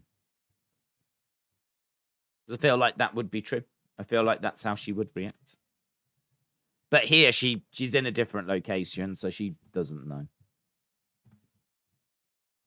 Plus, he's not, like, been beaten up, has he, in all fairness? He's just brawling with someone. She's probably like, John, what are you like?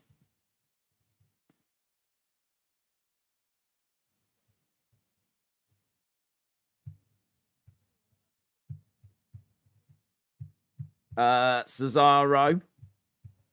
Claudio said he can win the big one.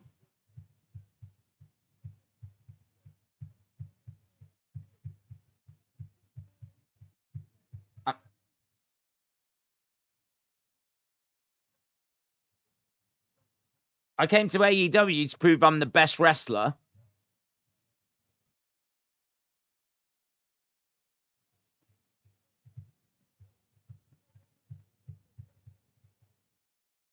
Claudio has walked off. Blackpool Combat Club is falling apart. I mean, that is true. Where did he go, by the way? Where did Claudio go? He seemed to walk off without a scene. Has he developed superpowers?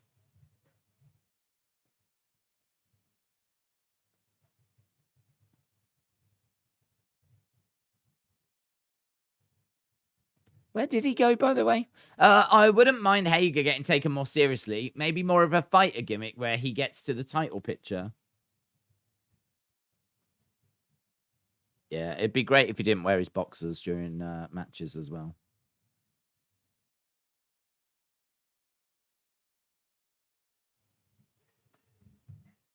Okay. TNT Championship. So this is AR Fox,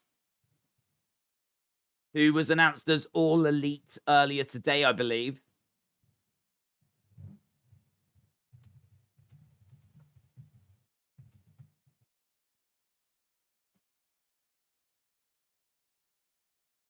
Okay, apparently he's been pretty impressive on Dark. We saw him a few weeks ago on Dynamite.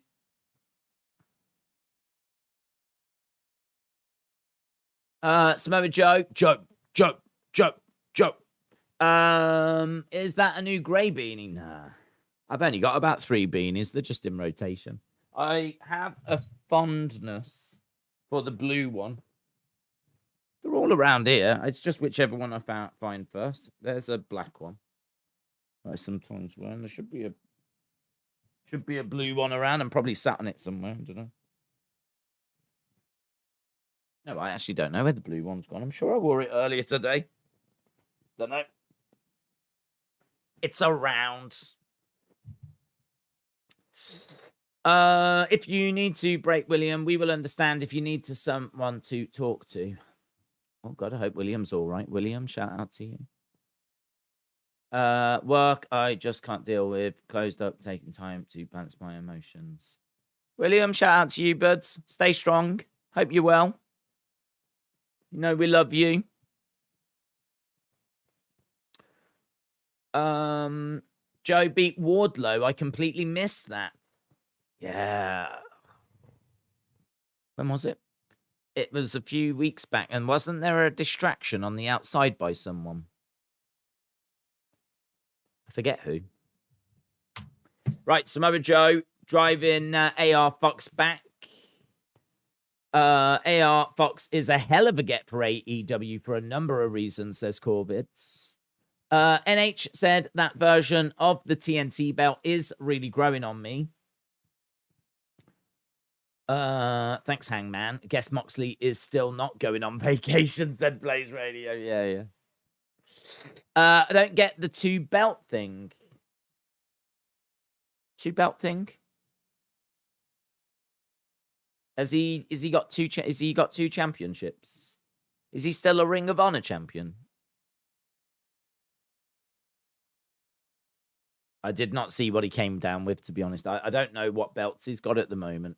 He might be a Ring of Honor champion, like a pure champion or something. I don't know who that is. Against the ropes goes AR Fox. Over the top goes AR Fox. Samoa Joe moved out the way. AR Fox rolls. Big boot there by AR Fox. Joe in the ring. Fox coming over. Big clubbing blows. Joe backing up. Sweep taking away the legs there of AR Fox. Sent on by Joe. I like the camera work there. I like the camera work. So when he does the sent on, we zoom in on Joe. Sitting there looking moody. Joe is AEW champ and Ring of Honor TV champion. Thank you. I don't know about you. AEW is still a good product. A lot of things to like, but it does feel a shell of its former self. There's no juice. It feels a bit dull and sometimes a little bit lifeless. Do you know what I think the problem is? I think the problem is that matches get made and there's no build for them. Like, I'm watching this AR Fox against Samoa Joe. I don't know who AR Fox is, to be honest. I believe he's someone that's got a bit of momentum on Dark. We saw him a few weeks ago on Dynamite. But he's done nothing to earn this opportunity in my eyes. Like, I could not tell you anything about it. I don't know anything about him. This just feels like a nothing match to me. So I'm expecting Samoa Joe to win. If they do go with the shock of AR Fox win, it's not going to really resonate. It's not going to really register. Do you know what I mean? Like, I feel like there's not enough builds. Like, I think what I would like is Samoa Joe to be stood in the ring saying, you know, I want a real challenge, and then have AR Fox come out and be like, you might not know me, but I am that challenge. Let me bring you up to speed with what I'm about and who I am. And like, maybe give me a bit of an introduction to this guy. I just don't know who he is. I understand the argument of, well, if you watched all the other shows, you would know who he is.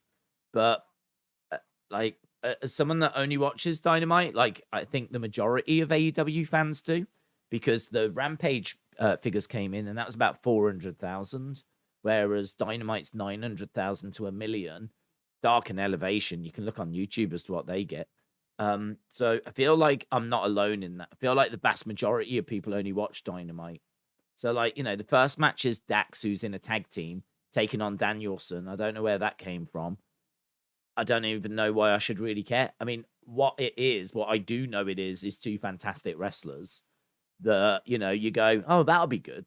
So you watch it and you know, it's entertaining, but I get what you mean by lifeless. Where's the build?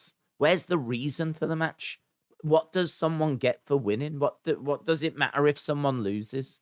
Like, do you know what I mean? Like, where's the drama? Where's the groundwork? Where's the build? It's just matches. It's just like, there's a match. Now here's another match. They're just matches. And it's like there's no story, or the story's completely gone missing. Or if there is a story, it's playing out on Rampage and it's playing out on other shows. So I'm not moaning about it. All I'm saying is I totally understand why you would feel that way. I totally understand why you would feel that way. There's just been nothing about these first few matches to, like, really grab you. Do you know what I mean? AR Fox on his feet is over in the corner. On Friday, Renee Baguette sits down with Saraya. That'll be interesting. I'm not watching it, but it'll be interesting because, as I said earlier, it'll be interesting to know what's going to happen next for Saraya. DDT by AR Fox.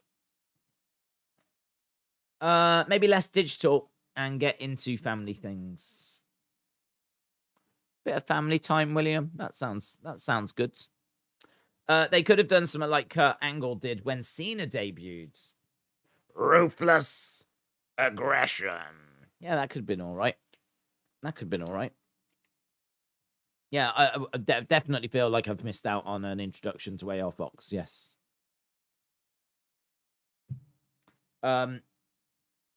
Getting up onto his feet. Goes outside the ring. Climbing up top. And Samoa Joe just moves out the way. Joe against the ropes. Collides into AR Fox. AR Fox in the corner. Gets picked up. Looking for the Muscle Buster. Muscle Buster. Boom. I love that move. He used to hit that move a lot in NXT. And then I think it was banned on the main roster. The Muscle Buster. It's good to see that that's back. Samoa Joe has won. And he wins with the Muscle Buster. Joe. Dun, dun, dun. Dun, dun. Minty said, AR Fox for AEW. AR has been on the indies for years. He's mostly known for being in CZW. He was in Lucha Underground as Dante Fox. Appreciate the info, Minty. He signed today, but he has been with them for a little while.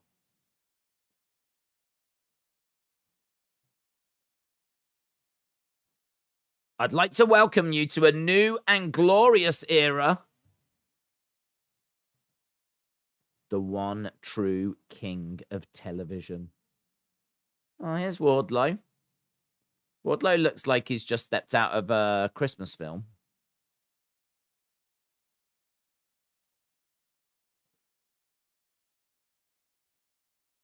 I'm coming for what's mine.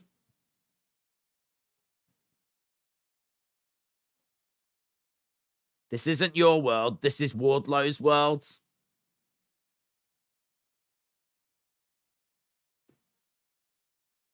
Is he frozen? I think that was a little bit of a production botch. They cut back to picture in picture, and Wardlow was like frozen for a moment. Bum, bum, bum. Let's have a look at the journey of Powerhouse Hobbs. Yes. What's he doing? Seeing Hobbs on the streets. I've been bullied. I've been beaten.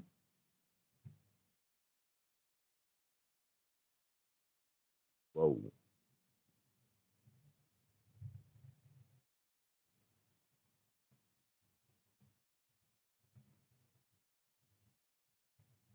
This is kind of cool. Watching him around the streets. Where's he going into? He's at the barber's. Very short, but... Okay, what next?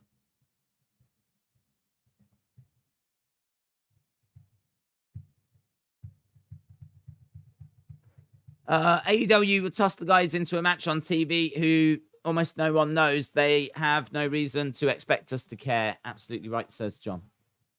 To be continued, says Hayden. A bit weird, isn't it? This, Is this Taz breaking it down? It's got like a yellow tint on it. That's what I meant by it's a bit weird, but it's because Taz is doing like a bit of a look at the elbow position in here. Look at how he's done this. Like they're just breaking down like some of what Hook's moves are.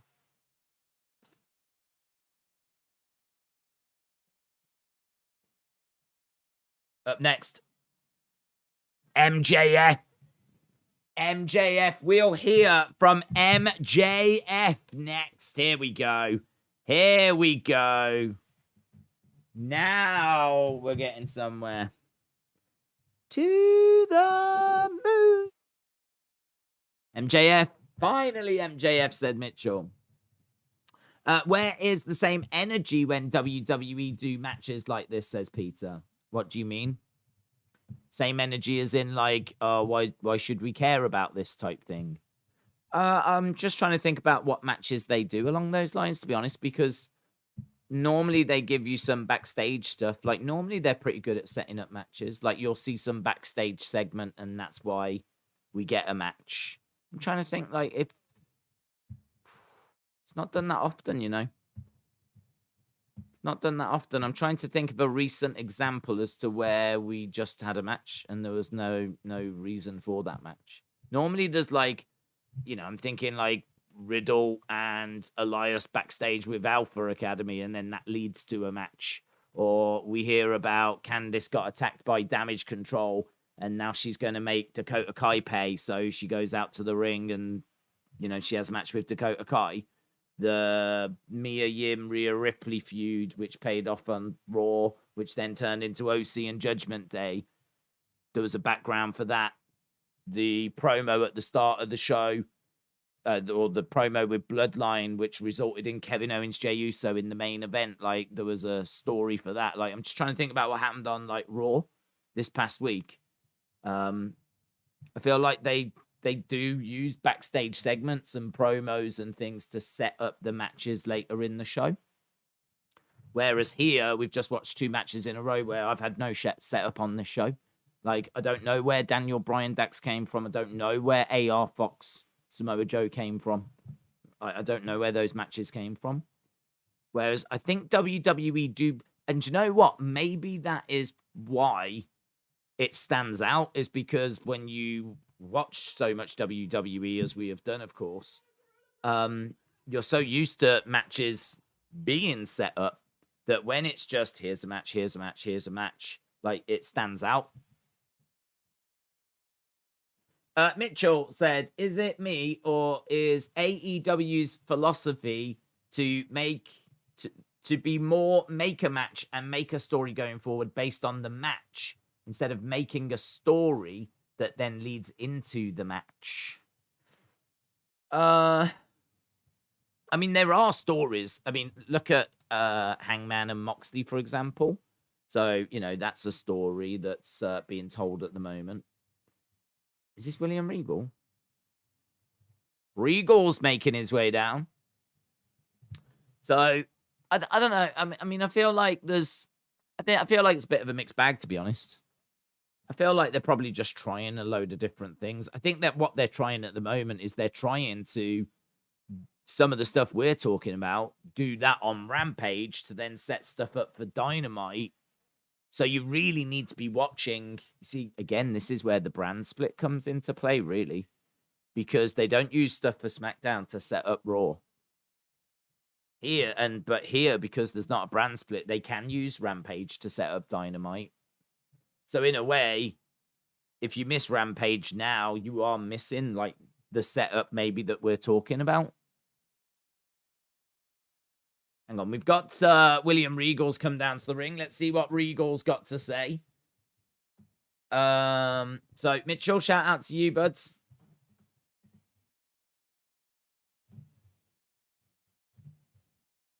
AEW World Champion. There's something under a cloth. Is that a new belt? Is Maxwell going to have a new belt? This could be sick, man. Is Maxwell Jacob Friedman going to have a new belt? If he's going to have a custom championship, this is going to be awesome. And William Regal is out there as well. I really like the AEW championship, So if they're going to change the AEW championship, MJF, I'm down for it. Obviously, I can see the strap being Burberry. Wow, MJF takes some gum out of his mouth, chucks it at a kid. So MJF is coming down to the ring. Yeah, that's a new belt, in it, all day long. There's some sort of plinth with a cloth over the top. Yeah.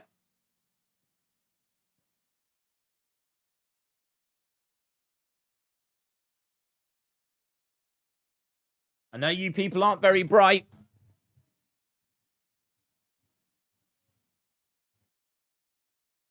But when the best wrestler on God's green earth is holding a microphone, you keep your mouth shut.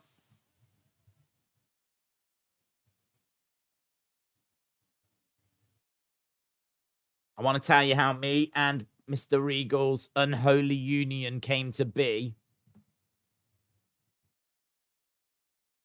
Shut the F up, Chance. How uncouth.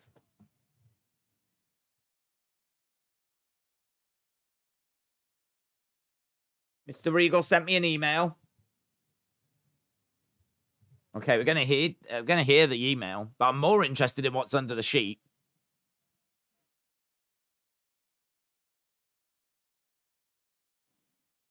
It's become clear you've become weak.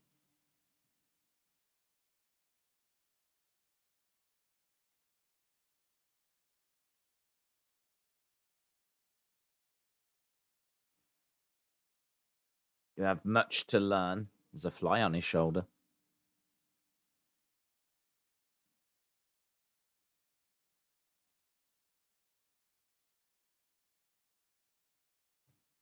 Don't grab the dynamite ring. This time, grab the brass one. Still a fly on his shoulder.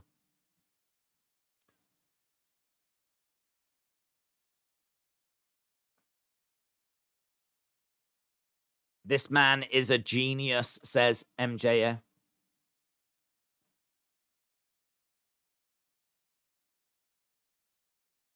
Still a fly on his shoulder, by the way. It's annoying, isn't it? The fly's annoying. Why is it not leaving him alone?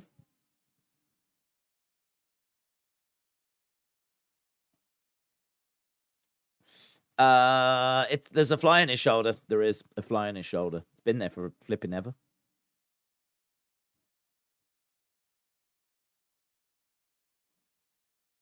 What are you going to do about the firm? And he's like,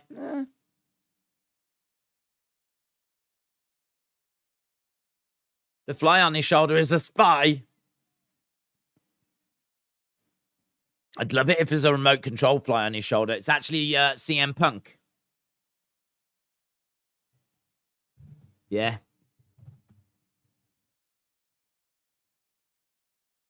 Do I seem like the type to chase anyone down? Like, MJF's not bothered about the firm. But the firm definitely sent that fly on his shoulder.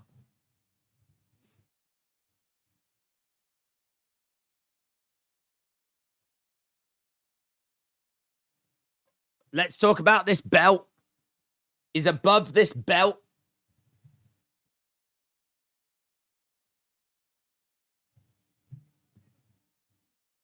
I made a promise to myself that I would make change around here. Like that belt.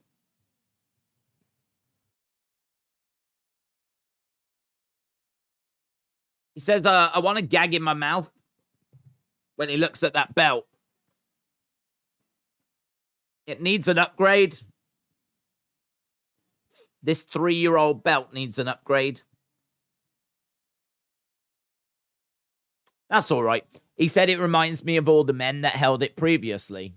I don't mind that reasoning. That's pretty good. Mitchell said, please be a spinner. Please be a spinner. It's going to be Burberry, surely. This.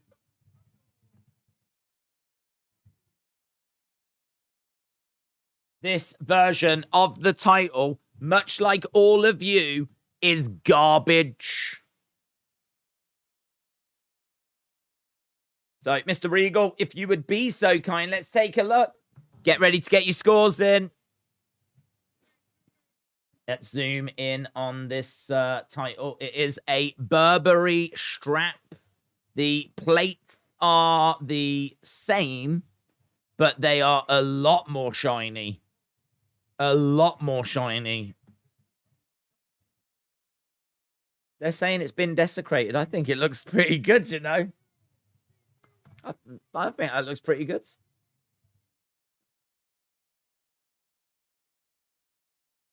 The big Burberry belt, Triple B. So there's Trips B.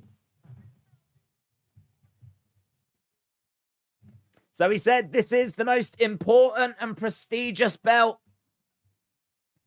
I don't mind that belt at all, man. I really don't mind that. I think it's nice. It's exact. I really like the other belt. It's the same.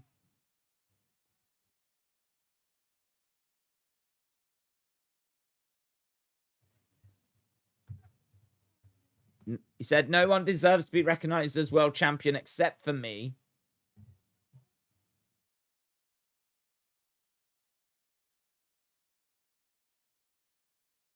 5, I like it. 10. Leave the memories alone, says Corey. The big Burberry belt.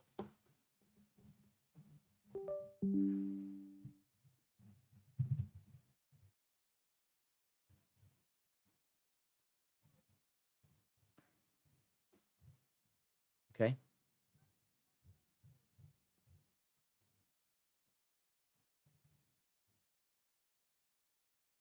Fake tough guys like Ricky Starks.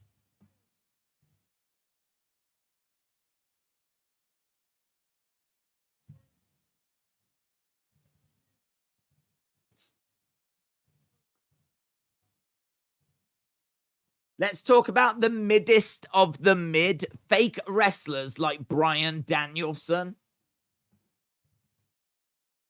The middest of the mids.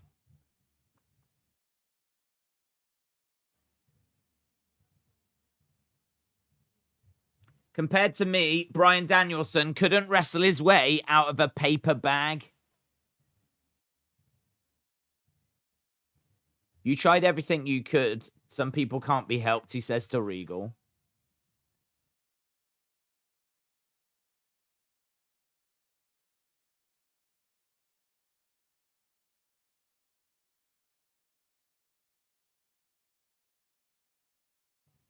Okay.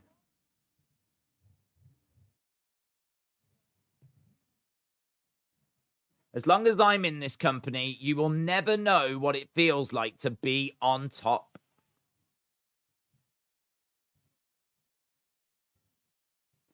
He's talking about the bidding war. The bidding war of 2024.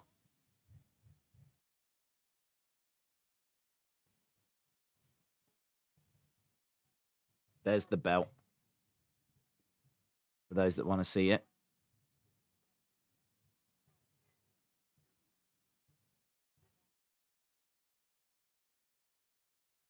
Looks the same, doesn't it? A lot shinier, though. And that's like a Burberry strap.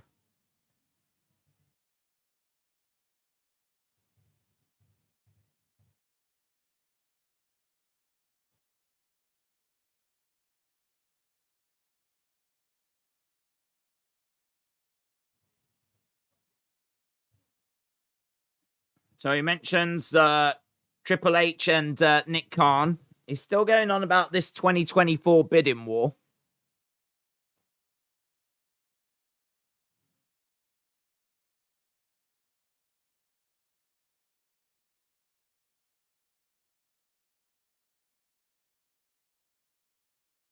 Cody Rhodes, help me. Wow, trips. This crowd is horrible, said Personality.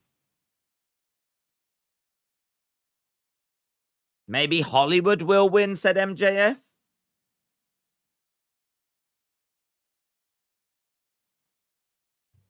Tony's like, we can only hope.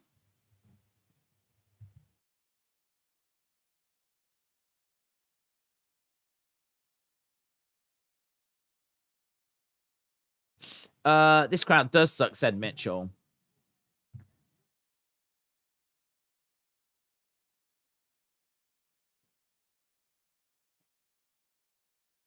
I have a feeling your happiness will soon turn to resentment.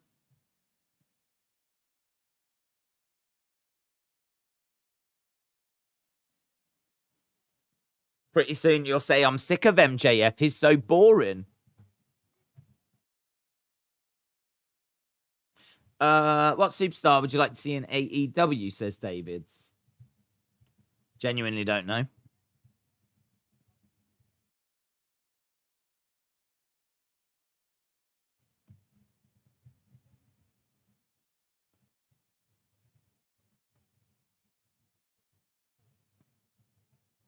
Triple B.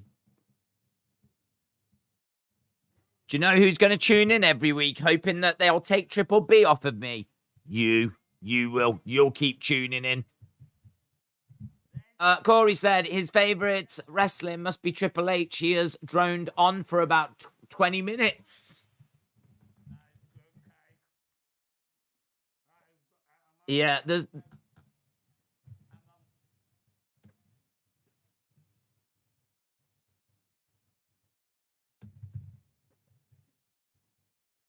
He said, if you want to watch me wrestle, you'll have to reach into your pockets and pay for a pay-per-view. Yeah, there's been a lot of talking, but I don't know that there's been much in the way of like essential, like, oh my god, you needed to watch this. I like the belt reveal. Grabs it. You are now in the era of MJF. Corey, shout out to you. Appreciate it, buds. He holds up the championship. Oh. There's one more thing.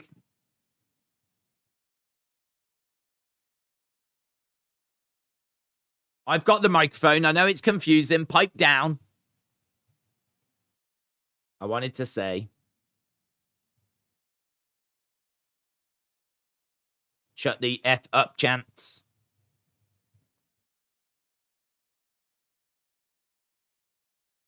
Without these and without you, none of this is possible.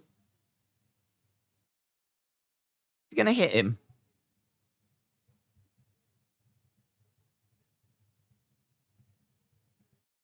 You've given blood, sweat, and tears and sacrifice to this business. Bang. Hits him in the back of the head. Regal goes down.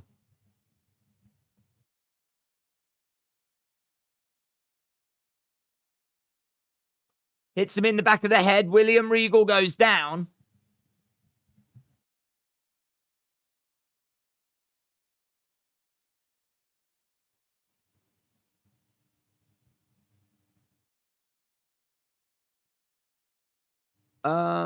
Steve Regal. Steve Regal. Oh my god, Steve Regal.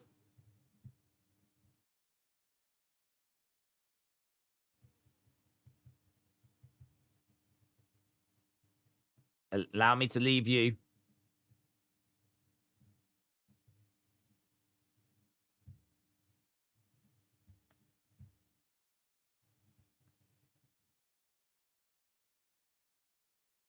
It's nice. I like the end of that.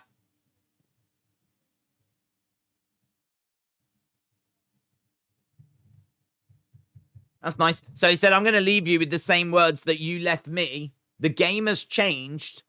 You know, when you're good enough, then send me your stuff. Sincerely, the world champion Maxwell Jacob Friedman. That calls back to the promo before. So I thought the promo wasn't like much. There wasn't like much to the promo. No, there was. I mean, he said a lot, but it was one of those that you go, well, yeah, it's like a lot of admin. The ending's nice, though. I like the ending. I like the belt reveal as well. The belt reveal was good. Let's have a look at the belt. Big breaking news coming out of AEW. We just had the MJF segment, and we got a brand new AEW championship design. We got a new belt. Here you can see MJF saying that this is garbage. He's saying here that this reminds him of all the champions in the past. And I must admit, I really like this belt design, so I was a bit concerned as we were heading towards the big reveal.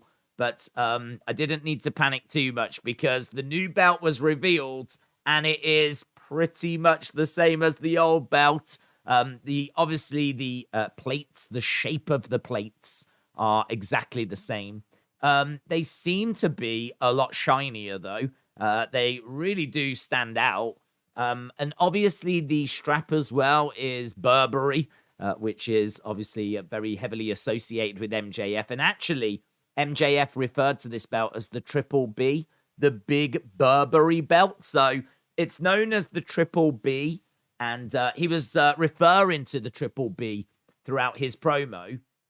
Here you can see the Burberry on the strap, so it gives you a much better idea as to what the actual straps look like. I think that looks really cool. I mean, clearly this only really works for MJF. Like, this isn't something you're going to be able to use for other people, but for MJF, I think that's great. Obviously, the AEW going all the way down in the center. Look at the plates, man. The plates absolutely pop. They look so good. Look at that. I mean, so bright, really striking. Here, look, you can see William Regal admiring it. And yeah, that's what it looks like. I really like it. I think that it's a really nice looking design. And as you can see there, like the light shining off it, I think it really pops. So I like the strap. I like the fact that the plates are a lot shinier. Of course, the belt itself is largely the same as before, but you don't need like it's a complete redesign of the thing. I think the belt itself is brilliant, but just these little touches, just to make it more relevant to MJF, like I think that's a nice step forward. So yeah, let me know what you would score this out of 10. I would say the current belt for me is about an 8. This is not drastically different, so I'll take this up to an 8.5, maybe an 8.75. Like, I really like it. I really, really like it. I think this is a step in the right direction for the MJF title reign. Let me know what you think. Out of 10, what would you score it? As I said, 8.5, 8.75 I'm going for. I like it. Regal just died. Paul doesn't. Paul's giving it a 5. Paul is not a fan. He is an MJF belt hater. I think it's good. Meave is giving it a 5. Oh, Trini giving it a 3. Check me out in the minority. That just makes me love it more. Guys, I've just increased my score to a 9. My score has gone to a 9!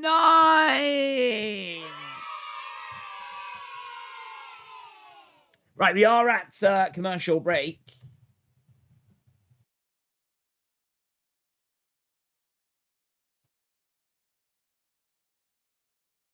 MJF reveals the Triple B.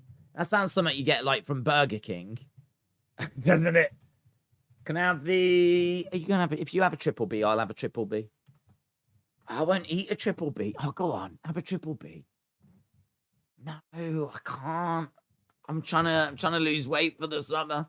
Oh, I love a Triple B. It's bacon, bacon, bacon. Yeah.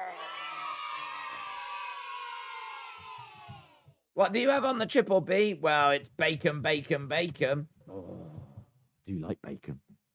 Well, I think you will flipping love the Triple B then. I think you're going to absolutely love it. Travis with the 10. Solid 7, said Joel. All the AEW belts suck, said Justin. I really like the AEW belts. I like it. Not just saying, I've always liked the AEW Championship. 7.16 halftime scores. Oh yeah. Let's do it. Halftime scores. Here we go.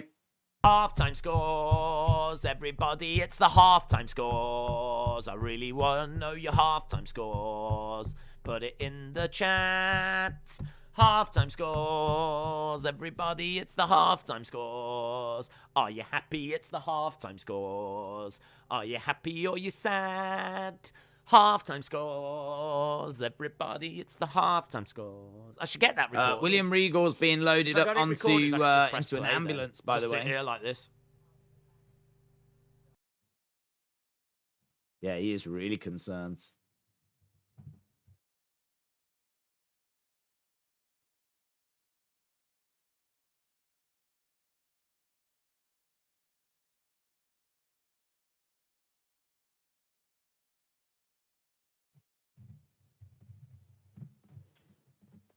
Right, they've loaded them into the ambulance and they're going to be going off to a medical facility. 7, 2.5, 9, 6, 7.16, 9, 8. David said, I'm 6.5. 6.5. Right, very somber. How do we break that somber? We have the Ricky Starks music.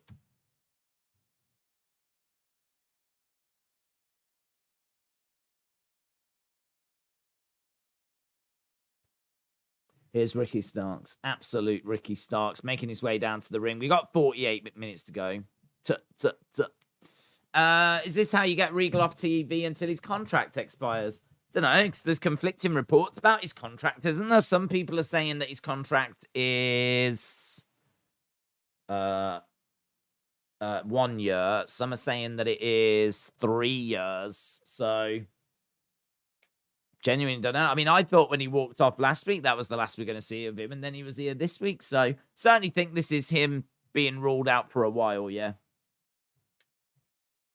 Could AEW make MJF long champion like WWE did with Roman? Yeah.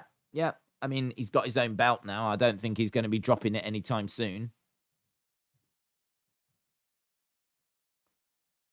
Matt Hardy is doing the delete. He lives in Atlanta, a free state, so if he wants to go and work elsewhere, he can, says undercover manager. Tarek said, do you think Kevin Owen... Oh, it's gone. Meltzer didn't know. He said a year, and then he said it's 3.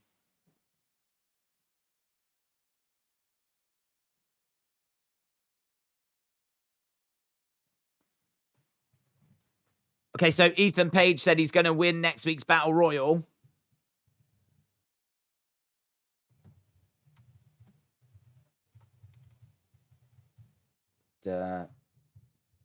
Bari.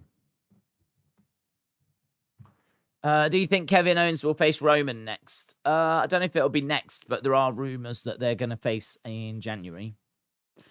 Is AEW sold out to MJF? Is AEW sold out to MJF? What does that mean? Mounts backpedaled on Regal today. He said something happened, but he can't elaborate yet. Okay. So something's happening, but he can't say what it is yet. Oh, well, maybe that is the last we've seen of him then. Rick Starks got Davari up. Runs over, plants him down. 1, 2, 3. Thanks a lot for coming. Do you think... Oh, we answered that one. Starks wins.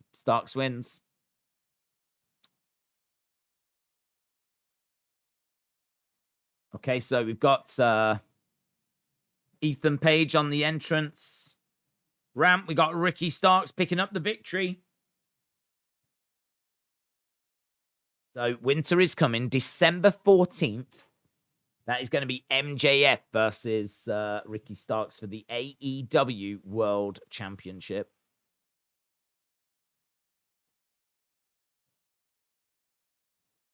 Okay, Jamie Hayter and Britt Baker coming up next. Backstage with Jamie Hayter. She looks great.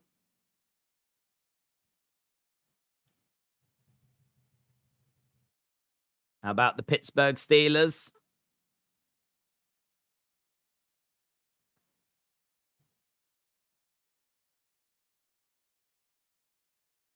I've got an amazing idea, said Jamie.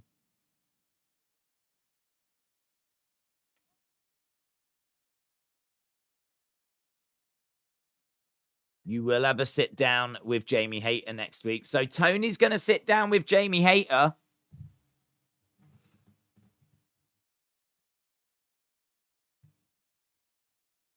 Okay. Next, we have got Jericho, is it? Is it Jericho?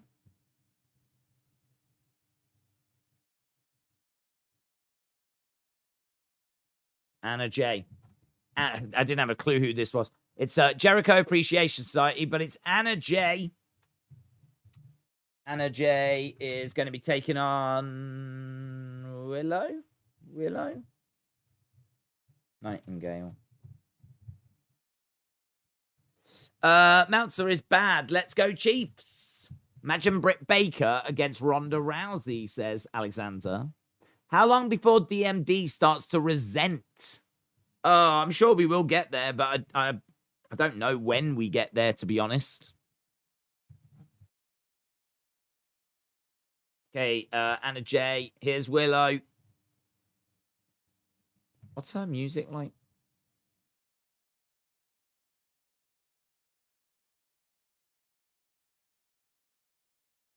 Her record is 8-7.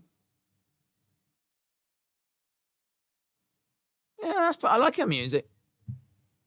People are dancing away. She's gonna get over, man. She's probably already over, but yeah, she's pretty cool. Big smile on her face, dancing down. Like, do you know what I mean? A bit of joy, a bit of happiness. Look at this. A bit of joy. Someone down with a smile on their face. God. Who knew? Yes. Okay, I'm into this girl. Having a little dance. That's nice. Okay. Feeling Willow. Seen her before. I can't remember what her entrance was like, though. I don't know if I've seen her entrance, actually. Grabbing a hold of the arm of Anna. Against the rope goes Willow. Goes for a shoulder tackle. Down goes Anna. Nice roll. Back on her feet. Shoulder tackle. Down goes Anna. Showing off the guns. Got a gun show. Willow with Anna Jay. Nice. Grabs her. Knocks her down again. Back elbow. Willow can go. She has got a future ahead of her, says Davids. Love Willow. She is awesome, says James. You know what? It's only when you see Willow coming out with a big smile on her face, dancing her way down, you go, oh my God. We literally, no one does this. Like, where's the joy and the, do you know what I mean? Someone just coming out and entertaining and having a good time. Yes. Willow charging over. Collides into Anna. Goes for a shot. Anna moves out the way. Anna rolls. Anna runs over. Nice kick there by Anna. Grabs Willow. Anna going up to the middle rope. Willow. Net breaker. Pitcher in pitch. Pitch in pitch. Pitch in pitch. How can you make people feel sorry for Regal when you make him do a heel turn? Who is booking this, said Zoom Station? Why about me? I'm from Kansas, just like the local team, says Braden. Do you think that Nyla Rose is being wasted? I think that, like, for me, I don't know that we've ever really quite found how to properly present her.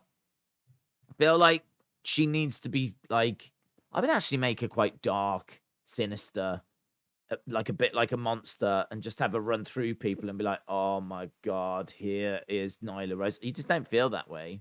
You know, she's like stealing belts and faffing around. Like, you know, I wouldn't be doing that with her. Like, the mask that she wears, and like I'd have her be like a real sinister, kind of like final boss in a way.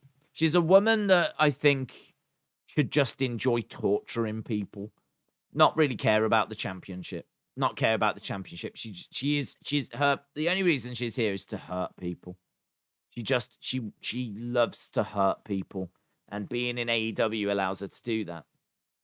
If she gets a title, so be it, but she ain't bothered. She just wants to hurt people. And if you're on her radar, you're in trouble. You're in trouble. You could get attacked backstage. Certainly your matches could be, like, you know, interrupted. Not with lights out or anything like that, but, you know, it could be that all of a sudden there's, like, smoke on the entranceway, and maybe her music even hits. And, like, when she wants to come out, she comes out. I feel like I would look to book her that way. That's how I would look to book Nyla Rose. But I don't think we've ever quite done that with her. And I think we've always tried to make her just another woman, just another character. I remember when we very first saw her, for example, one of the first times you saw her, she's quite a big person, of course. Yeah, she's quite a bigger girl. And she was put into a match with Awesome Kong. And straight away go, why are we doing this? She's, Nyla Rose is meant to be like your monster, if you will, like bigger than a lot of the other women. So she's meant to be your monster. Why are you putting her in a match with Awesome Kong? Like straight away, she doesn't look that big now. Like straight away, she's in this match with. I think it was Awesome. It was either Awesome Kong or Aja Kong. Like both were knocking around at the start of AEW. Both were involved, if you remember. And all of a sudden, like, Nyla just didn't feel as special. But now they're gone. They're not around anymore. Then all of a sudden, she is, I think I'm right in saying they're monster now. Like, I can't really think of anyone else that's her size in the women's division. So I would look to go with her that way. And I think the stuff we do with her, like stealing the TBS title and all of that, I think that was just a bit silly. Did France make it through? They were pretty much through anyway. They actually lost today. They lost 1-0, which was a bit of a shock, but their team was completely changed. So a real different team for them. But they still ended up losing 1-0, but they go through. They're now going to play Poland. Winner of that will play the winner of England and Senegal. So we got big answers as to what the tournament's going to look like going forward. Obviously, USA are playing Netherlands, and if they win, they will play either Argentina or Australia. So we've got a good, one of those 4 teams will be in the semi-final of the World Cup. Either USA, Netherlands, Argentina, or Australia. One of those 4 teams will be in the semi-final of the World Cup. And then on the other side, France, Poland, England, Senegal, one of those teams will be in the semi-final of the World Cup. Nyla is great at entertaining. I thought the title stealing was at least Cedric. I know Heath is with Impact, but would you like to see him back in WWE? I liked Heath. I thought Heath was genuinely quite funny. And I put quite a bit of value on, like, humor and that side of, like, entertaining. Because I think there's a lot of people that try to do it and they can't do it. And they're not that funny. But I thought Heath was genuinely funny, just like I thought Billy Kay was genuinely funny. So I don't mind Heath coming back. But he'd be coming back as a comedy character. Shot by Willow. Down goes Ty Conti. I was on the fence with Nyla Rose, but I do like her now. She makes frequent cameos on Ethan Page's Toy Hunt vlogs. She's a cool person. 1, 2, Anna almost getting the 3. Anna coming over. Boot there by Willow. Lariat. Down goes Anna.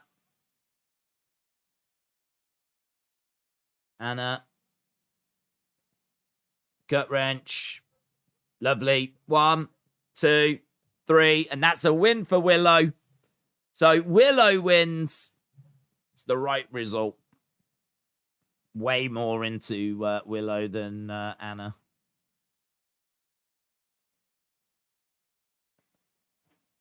So there we go. Willow gets the win. And nice little crowd reaction for her. She's like having a little dance.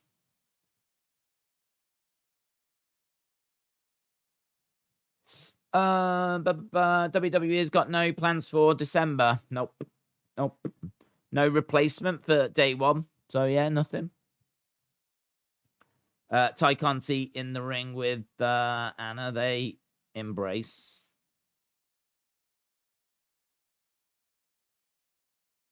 Anna gets out the ring. Who's coming down? Ruby Soho. Ruby's coming down. Ty is in the ring. Ruby's in the ring.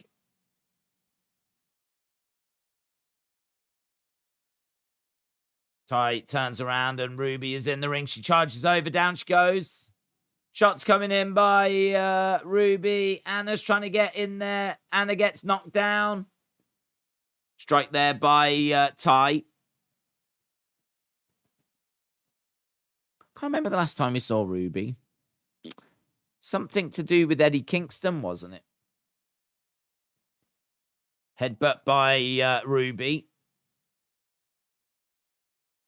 So Ruby has got Ty on the entranceway, grabbed her by the hair. Oh, F her up, I think the chants are. F her up. F her up. She grabs Ty by the hair. Did she give her a little kiss on the head? Removed it. Roman, easy money. I think Ruby was injured. So, smile on the face of Ruby. Ruby Soho. Looks good.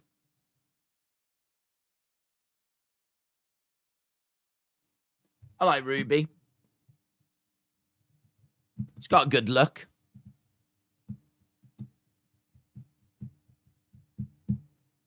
Ruby Soho with a reverse Sister Abigail, said Horatio Minds. Do you think one of the reasons why Nyla isn't taken seriously is because she lost to Rio for the women's title? I don't know, to be honest. That was a long time ago. I mean, I don't think that was the right decision, but I don't know that that's got any, like, bearing now, to be honest. I just think, like, it's all a lot of little things along the way. I just think that her booking has just genuinely not been very good. Like, she's got plenty of losses on her record to people that you'd imagine she probably shouldn't lose to. And as I said, for me, she's your big monster on the roster, you know? She's someone that I would really protect and I would really look after.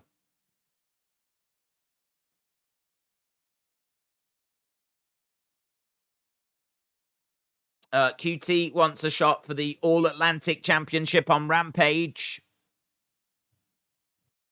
Orange Cassidy is like, yep, great, sure, see you there. And he's wandered off. There you go, you got what he wanted. So QT was trying desperately to get a title match, and it was like, yep, no worries, yeah, see you Friday. Right, here's Jade. One of the baddies got cut loose, didn't she, Kira Hogan? Is she gonna... Jesus, what's Jade wearing? She's literally just wearing, like, a bikini. Is it a bikini? I feel like it's a bikini, but then she's got something on her legs, unless they're just stuck to her legs.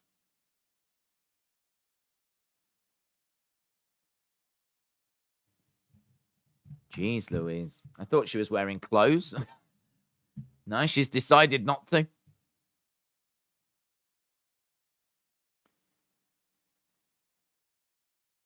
I like the money bra.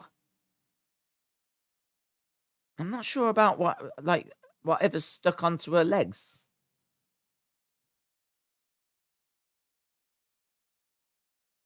I can't make it out. I feel like it's a see-through catsuit or something. Yeah, I'm not sure about, like, the money that's on the arms and the legs, but, like...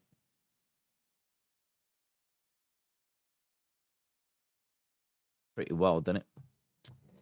That outfit is money.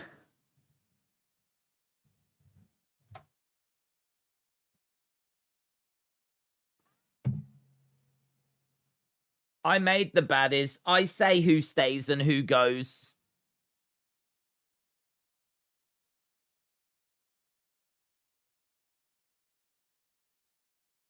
Why was you chilling with her this past weekend?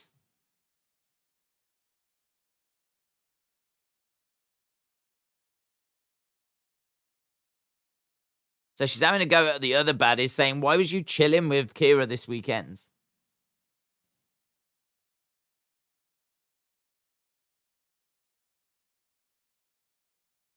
Either get in line or you can step.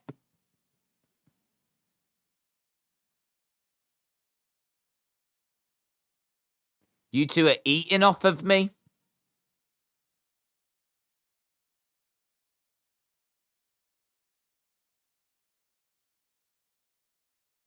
You stand me next to any wrestler backstage, and I bet you any consumer would say I'm the star.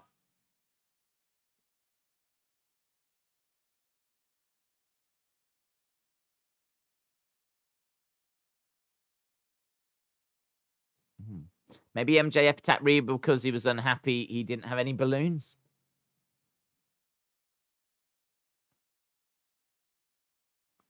I put asses in seats. Yeah, but they're family members.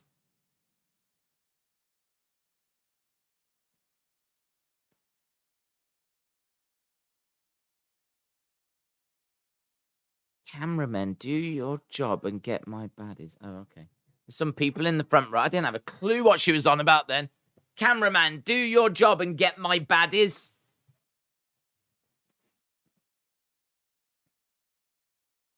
Little Bow Wow's a joke. Why are we... I don't get this. Why are we doing a Jade Cargill, Little Bow Wow feud? Here's Little Bow Wow, or Bow Wow as he's known now.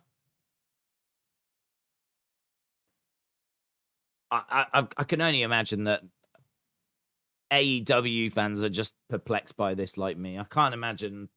This doesn't make any sense. Unless is he gonna get someone to fight on his behalf or something?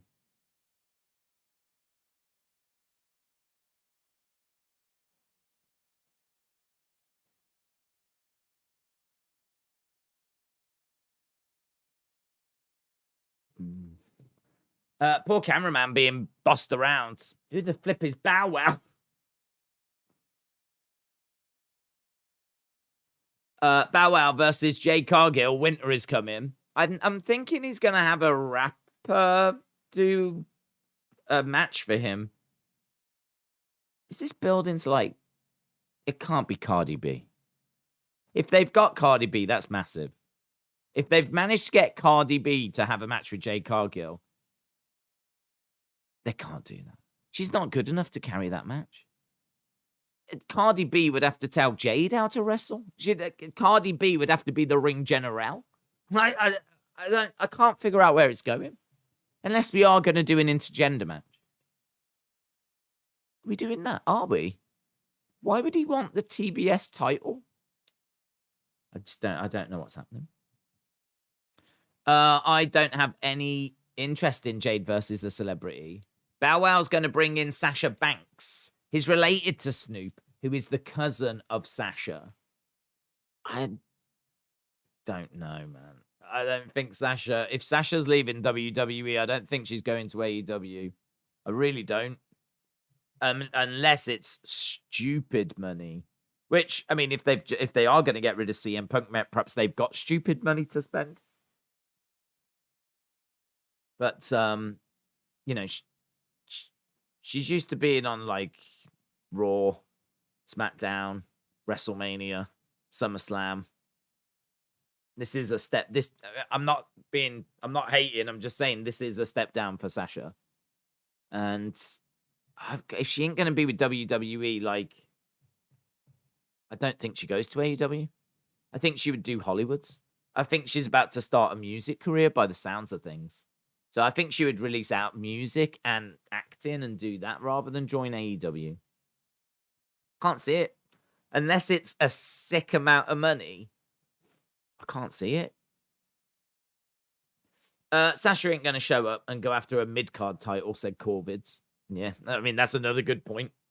Sasha, I really want you to come in, and I'm thinking big here, Sasha. I'm thinking big. We need to treat you like the star you are. Hear me out.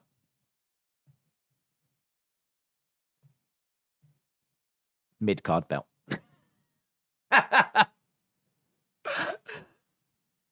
Jade Cargill. Mid-card belt. Jade Cargill. We'll do it.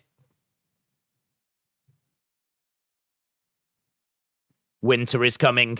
Winter is coming. Jade Cargill. Sasha Banks. Mid-card championship. Yeah,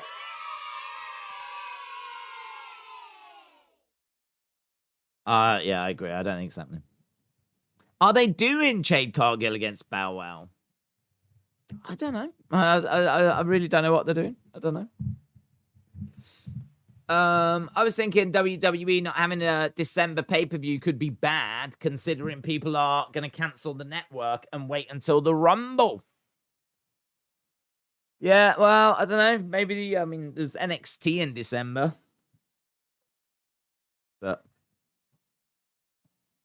Don't know. I can't imagine that Peacock are pleased about it.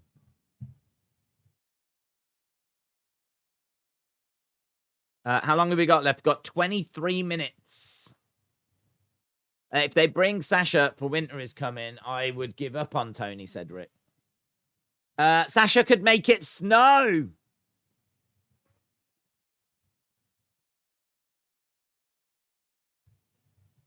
Okay, we got the Acclaimed.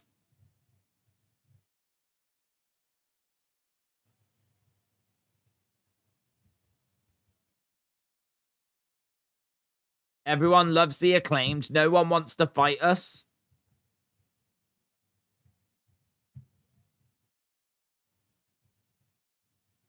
Friday night. Tag title shot.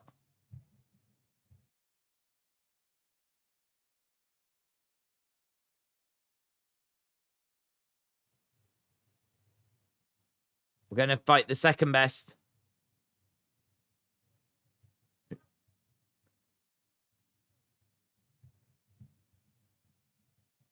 That scissor daddy ass. Ah. So who is it? Oh, we hear from them on Friday. Oh, I thought the match was Friday. The Dynamite Diamond Battle Royal. So in 2019, it was MJF. In 2020, it was MJF. In 2021, it was MJF. He should. I hope he wins in 2022. December 14th. Sasha is coming! Yeah!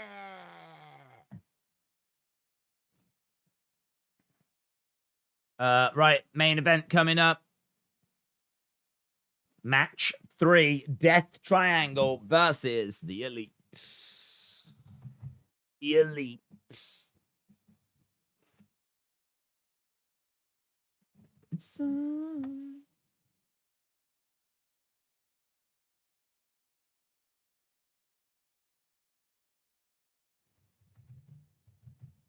Don't you cry no more. Here's Kenneth. Oh, Kenneth. 8-2 in their last 10 trios matches, with both losses coming to Death Triangle. So, best of 7, they're down by 2.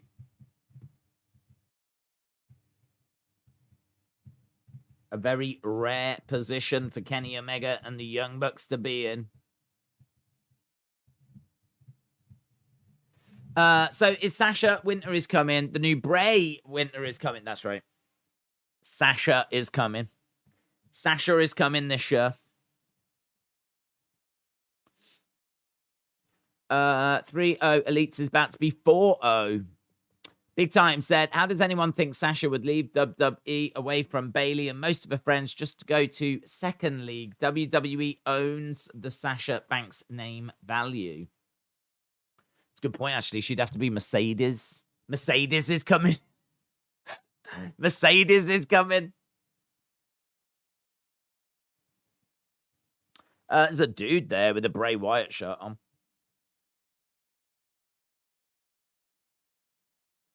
I never quite understand that, in all fairness. If you go to WWE and you wear an AEW shirt, don't get it. And if you go to AEW wearing a WWE shirt, don't get it. I don't know what you're trying to say. Are you just saying you're a wrestling fan?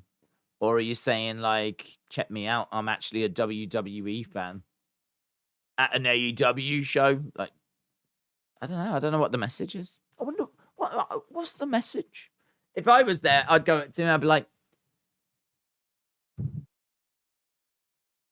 what's the message?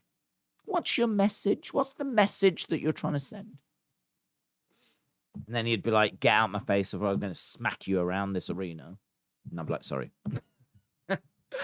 Sorry, I probably did overstep the mark. I'm very sorry. Right, we've got Kenny and the Young Bucks going on to the entrance stage. They've jumped them as they were having their entrance. Rivy said now for the 151st match against each other.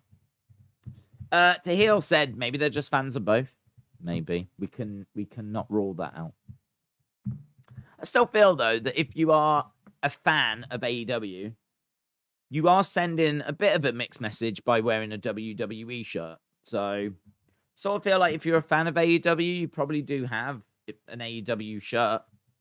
There must be a wrestler you like. Surely, do you not have their shirt? I do. I just find it a bit weird that you'd wear a WWE shirt to an AEW show and an AEW shirt to a WWE show. Right, here we go. Looking for a knee strike by Kenny. Going to go all the way down the ramp. Bucks a holding Pac. Oh, super kick by Pac. Super kick. Maybe it's the only shirt they have. Or is it? Said Blaze Radio. Bum, bum, bum. Yeah, good point. Good point. I saw someone in a Fiend sweater, says Austin. Yeah. Again, it's no problem with it. If you do that, that's fine. But just know that if I'm there and I see you wearing a WWE shirt and AEW shirt, I am thinking, wonder what the message is. Wonder if they're a WWE hardcore trying to stick it to AEW by buying a ticket and giving them money. Kick to the midsection. Double axe handle. Mitchell.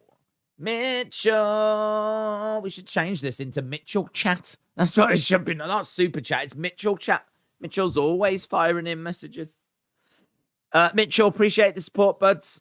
I am obviously going to get to your message in a second, but we've just got a moment here where Matt Jackson is looking to suplex Pac off the edge of the stage. I don't think this match has even got going, you know. Big shots coming in by Matt Jackson. Arm Pac is going to look to charge at him. We've got a load of wrestlers brawling on the outside, and Pac does a moonsault on top of them and wipes out Phoenix.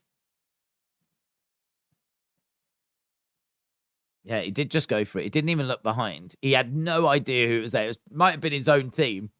Didn't even think about it. Just like, let's go for this. Oh, Jesus. Turns out it was a school trip. I've just wiped out 20 children. Oh, the humanity. Oh, why didn't I look? Oh, God. Just smash their heads off the concrete floor. Oh, God. Tony's going to be livid. Should have looked. But thankfully, it was actually wrestlers. So, Mitchell said... Let's have a look what Mitchell says. Mitchell says... What does Mitchell say? Mitchell, where did it go? Where did it go? I don't know where it's gone. Let's go back into the light there. Fight there. Working their way back to the ring. Here it is. Do you think to add a different spin on the best of 7, they could have had each match be different? One could be Kenny against Penta, or Kenny and Nick versus Ray and Pac, instead of everyone being a trios match. Yeah. That's a good shout. That's a good shout. I wouldn't have minded that. That's a little bit like the Davis Cup in tennis. You do a singles match, and then someone else does a singles match, and then those two people join up to do a doubles match. And so you have a few different styles of matches. So, yeah, I wouldn't have minded that. And actually, there's a bit of strategy then, isn't there? And, like, you could see them going, okay, we know it's Penta next week. Who's going up against Penta? And, like, you could maybe have a bit of a strategy. Try and figure out who it should be. Yeah, I don't mind that. I think the only thing I would say, though, is these matches between Lucha Bros and Young Bucks, Adam, Pac, and Kenny, of course, are loved by the AEW fans. So, like, if you was going to do a best of 7, I feel like this is a best of 7 that the AEW fans are always going to eat up. This is their bread and butter. This is their absolute lifeblood. Do you know what I mean? If there was a match to symbolize AEW, I feel it's probably this. It's Young Bucks and Lucha Bros. It's Kenny, and I don't know if you'd go Pac, but Pac's a perfectly fine person to put in there. So for the AEW hardcores, this is not a problem. But yeah, I wouldn't mind if they mixed it up. Phoenix going in, grabbing the hammer. He's arguing with Penta. Penta pushes Phoenix. He's going to go and hit him with the hammer, but Kenny comes over. Knee strike by Kenny. Phoenix goes down. It was meant for Penta. Package pile driver. Double super kick. Kenny. Nice.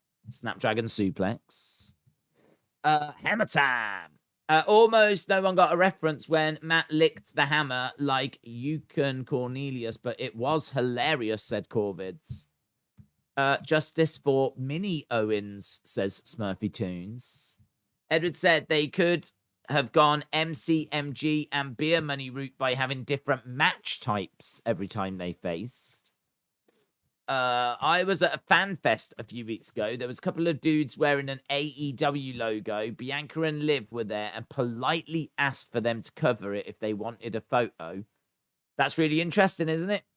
That's really interesting. What if you did bump into an AEW superstar out and about and you wanted a picture, but you're wearing a Bray Wyatt shirt or something? Would they do it?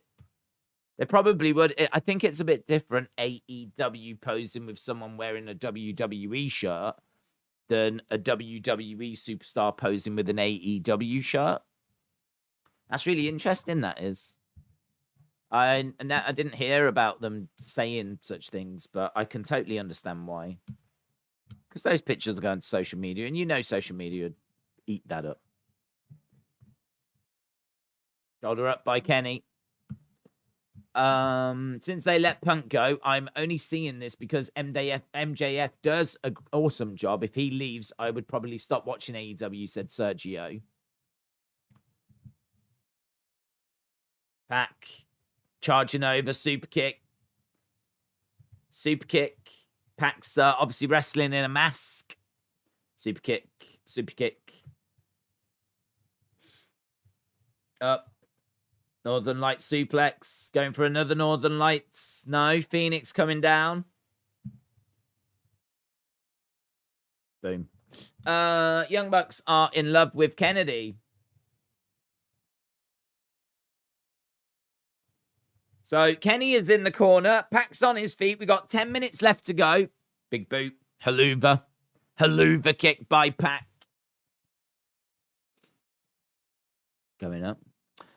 You have to choose Spotfest or Supernatural match. Oh, my God.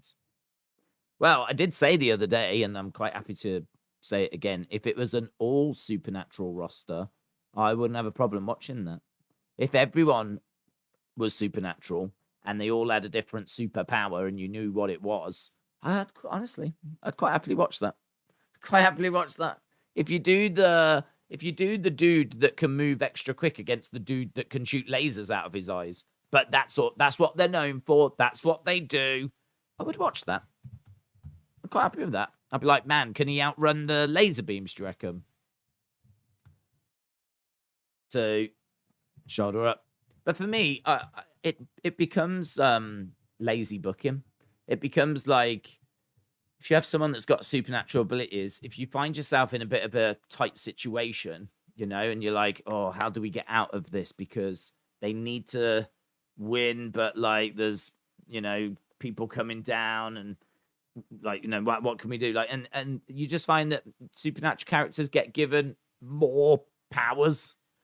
Do you know what I mean? Like, just more things. Like, now they can do this. They couldn't do it before, but we need them to do this now, so now they can do this as well. And I just find that like, that's lazy. That's lazy to me. It's not like, I don't think that's genius. I think that's lazy. So if you knew in advance what everyone's power was, and that was their only power, and you had like 20 wrestlers in a promotion, and you did like, I don't know, Supernatural Wrestling Federation, yeah? SWF, yeah? SWF. And you had the guy that could shoot lasers, the guy that can move quickly, the guy that can levitate, all that kind of stuff. I'd be like, I would watch that. I'd watch that. In a way, you know, do you know what that would be a bit like? It'd be a bit like Street Fighter. Because if you think about Street Fighter, they all like largely had supernatural powers. Not all of them, but I don't know. Like, yeah, they could all shoot projectiles or something, couldn't they? Even like Guile, who was just in the army, he still like, I think had sonic boom and stuff like that. So like they all had like abilities. Let's go with that word, abilities. But you knew what they were, and they were set abilities, and you knew what they were. So in that sense, it's like, wow, how do I get past the electricity of Blanca? Like, how do I get past the stretching arms of Delsim? Like, that was cool. That was cool. I love Street Fighter.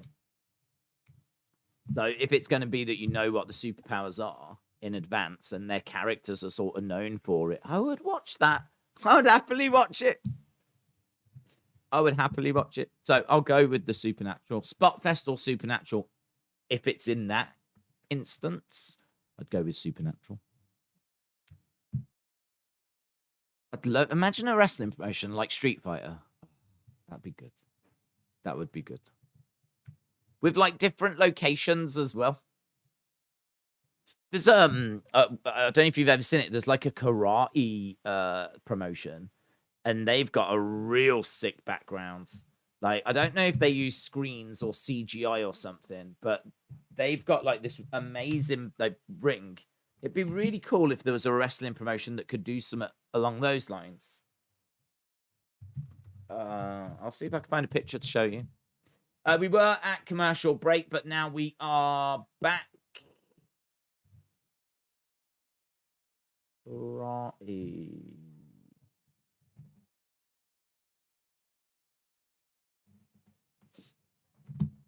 I'm probably not going to be able to find a picture of it now. I can't remember what it's called. No, it's on YouTube. Karate.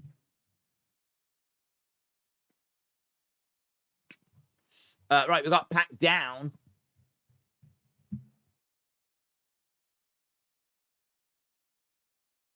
Right, we've got Nick Jackson in there, and we've got Phoenix in there.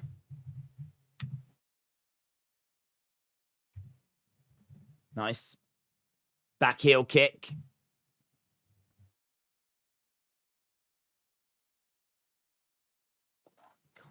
Karate comeback.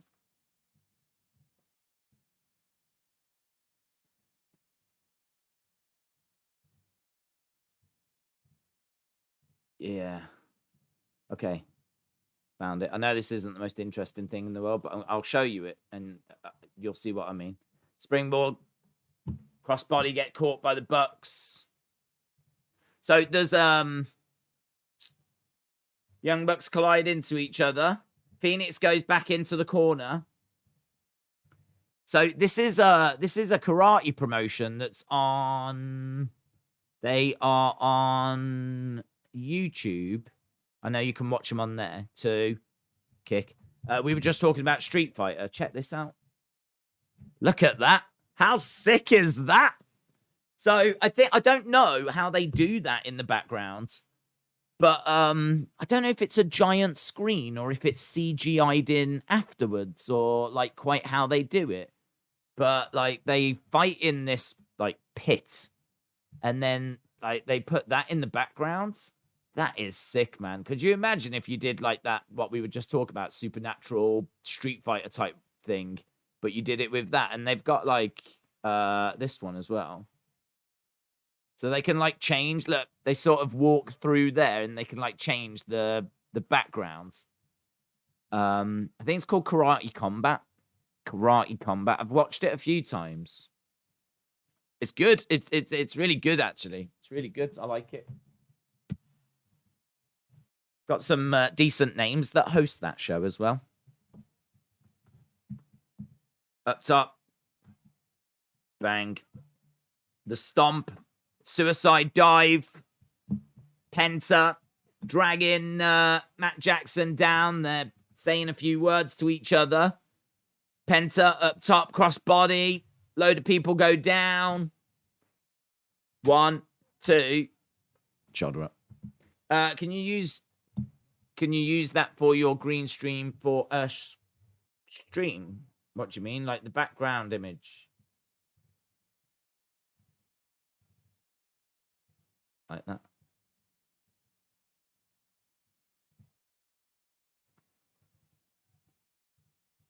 Boom, boom, boom. I mean, I can do that. I don't know what the kind of cool though, isn't it? We know Karate Combat streams coming soon. Nah, I've only watched them a few times, but I really like them. I ain't got. It's not part of my like regular viewing, but it does look cool, doesn't it? It does look cool.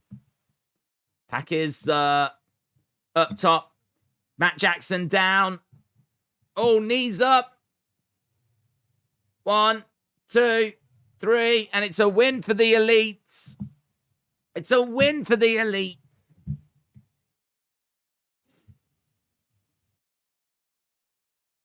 The elite win. 2-1, they're down now.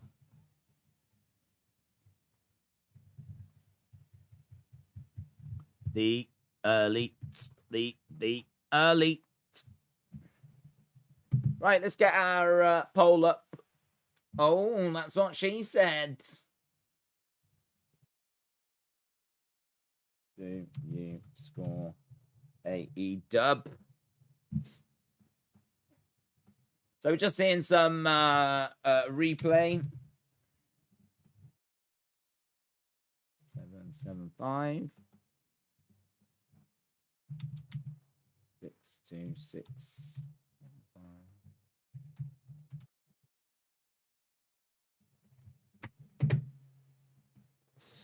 Right, so that was match 3. Oh, match 4 is not till the 14th of December now. There's a little break, you know.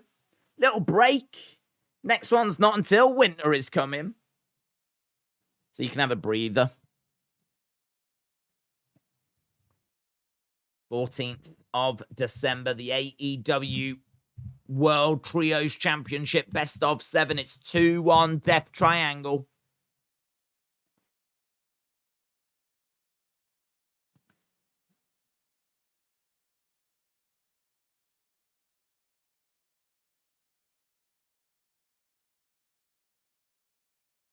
Goodbye.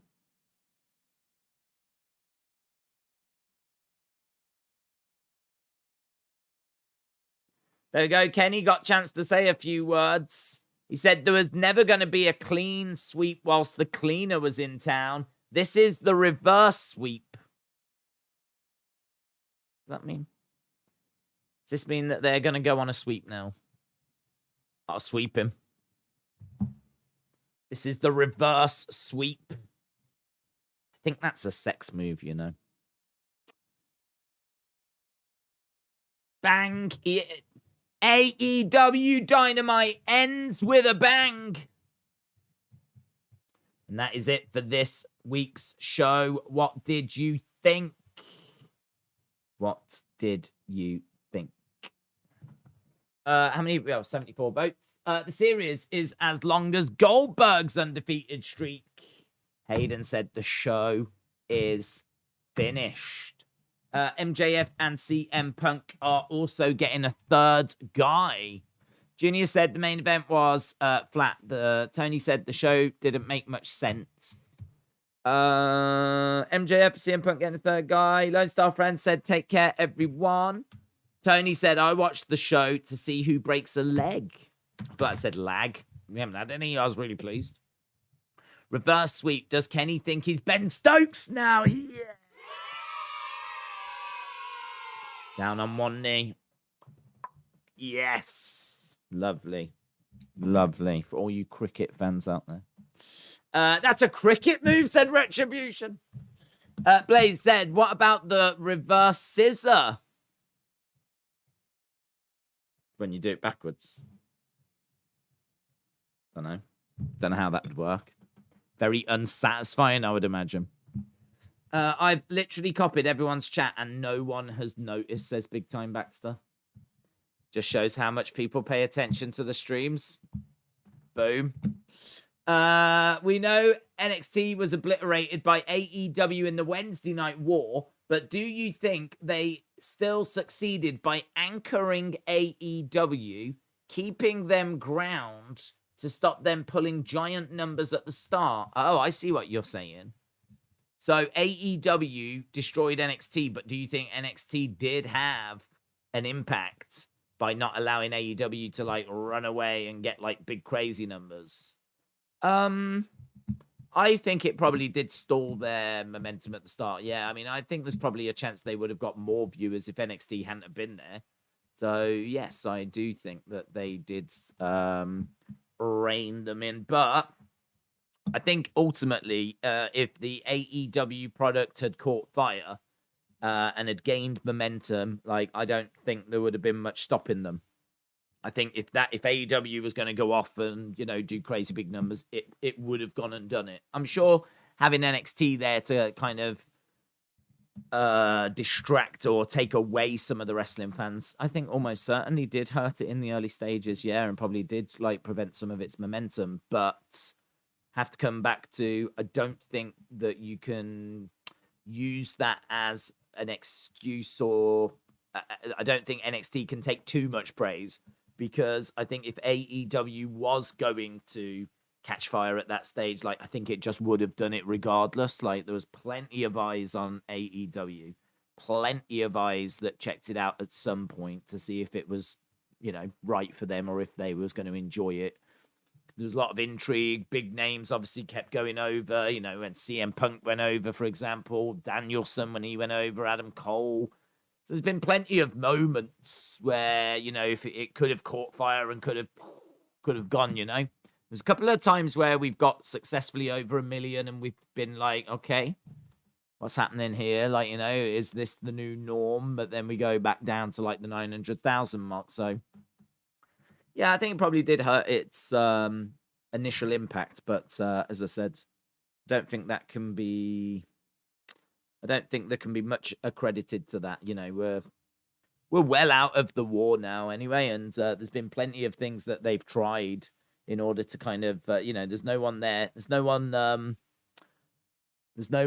like going up against them now wrestling wise, and they've tried bringing in some big names to try and reignite it again, but I just sort of feel like the numbers are where the numbers are, to be honest. I think that if you look at the market leaders, they're at 2.2 and 1.8. So a brand new product would have had a bit of intrigue. But yeah, I think it probably does make sense that it settles down around the 1 million mark. I think that probably does make sense if you think that they are the number 2 promotion. They've only been around for 3 years. And they're not to everyone's taste as well. So it's probably about right. So regardless of NXT, I think it's maybe an easy answer, but I feel like we probably would have settled here regardless. Did you see MJF's latest tweet? It's very creepy. I didn't. What's your thoughts on Danielson MJF? I am down for it. I think they're 2 of my favorites. So I am definitely down for seeing it. The only thing is, because it's happening so early, I think that it's surely going to be a win for MJF. MJF said the reign of terror has begun. The reign of terror has begun. Jim gives them the best advice and AEW don't take it, says Tony. Philip said, do you think if Rampage moved from Friday, the ratings would go up? I genuinely don't know. I feel like that time slot's not great. I think it's proven itself to not be great now. I think that you could move it, but I think there's been bigger problems with Rampage. I just think that for too long, that was not a must-watch show. It was not a show that you needed to watch, and I think what they did is they actually told their fan base that this is a show that you don't need to watch. If you enjoy the AEW product, here's more, but you don't, if you're like, you know, a casual or you're busy, like, you don't need to watch it. You're not going to miss anything. And I think that message was sent out too many times. I mean, they didn't actually say that, but with the booking, they said that. And I think that now they're trying to do something with it, and it might work. You know, they might be able to get it going again. But I think it's going to be an uphill struggle. I think, you know, you're starting from a real low base now, because I think, as I said, for a long time, you've sent the message that if you like Dynamite, here's a little extra. But it's, as I said, not something that you have to watch. And I feel they are doing more now to make it essential, but I think they might have left it too late. And I think the latest numbers on that were about 400,000. So I don't know. I've said before, people have, you know, the ratings come up all the time. And people are like, oh, what do you think of this number? What do you think of that number? But the truth is, I don't know what they think of the number, because I don't know what TBS and TNT are looking for. I don't know what their expectation is. If they didn't do Rampage in that time slot and they put something else there, what would that get? Because if that got 200,000, then all of a sudden your 400,000 looks amazing, doesn't it? All of a sudden your 400,000 is fantastic, because the alternative would get you 200,000. Equally, if you dropped Rampage and put something there that did 1 million, well, all of a sudden Rampage doesn't look very good, does it? So I have nothing to benchmark it against. I don't know. It might be interesting to have a look if that information is out there. What was in that time slot before Rampage was around? What was that doing? Like, what was the numbers getting in that time slot before Rampage came around? And I'm sure Dave might even have some information about what the expectation is as well. Of course, all of these kind of conversations going to be happening behind the scenes. Not privy to those. So as a fan, you kind of set your own benchmarks and parameters and expectations, but that might not be in line with what TBS and TNT and Tony is looking for.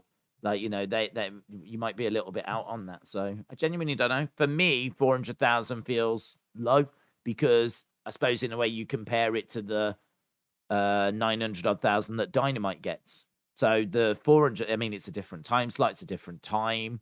So that's probably not fair to do. But I suppose in a way, just that's what you do, you know? But as I said, that the 400,000 actually might be all right. So I don't know. John said, I think if it comes back to Tony needing to do something more with Ring of Honor, he's spent a lot of money to acquire it, but he's not done a lot with it yet. Thomas said, I honestly think a big name talent couldn't help AEW at this point, because you see how they're booked into irrelevance. I miss Adam Cole, says Joe. Do you know what? I really feel like, I mean, I thought this show was all right tonight. I wasn't crazy about it. I didn't hate it. I thought it was all right. It was watchable. I thought it was all right.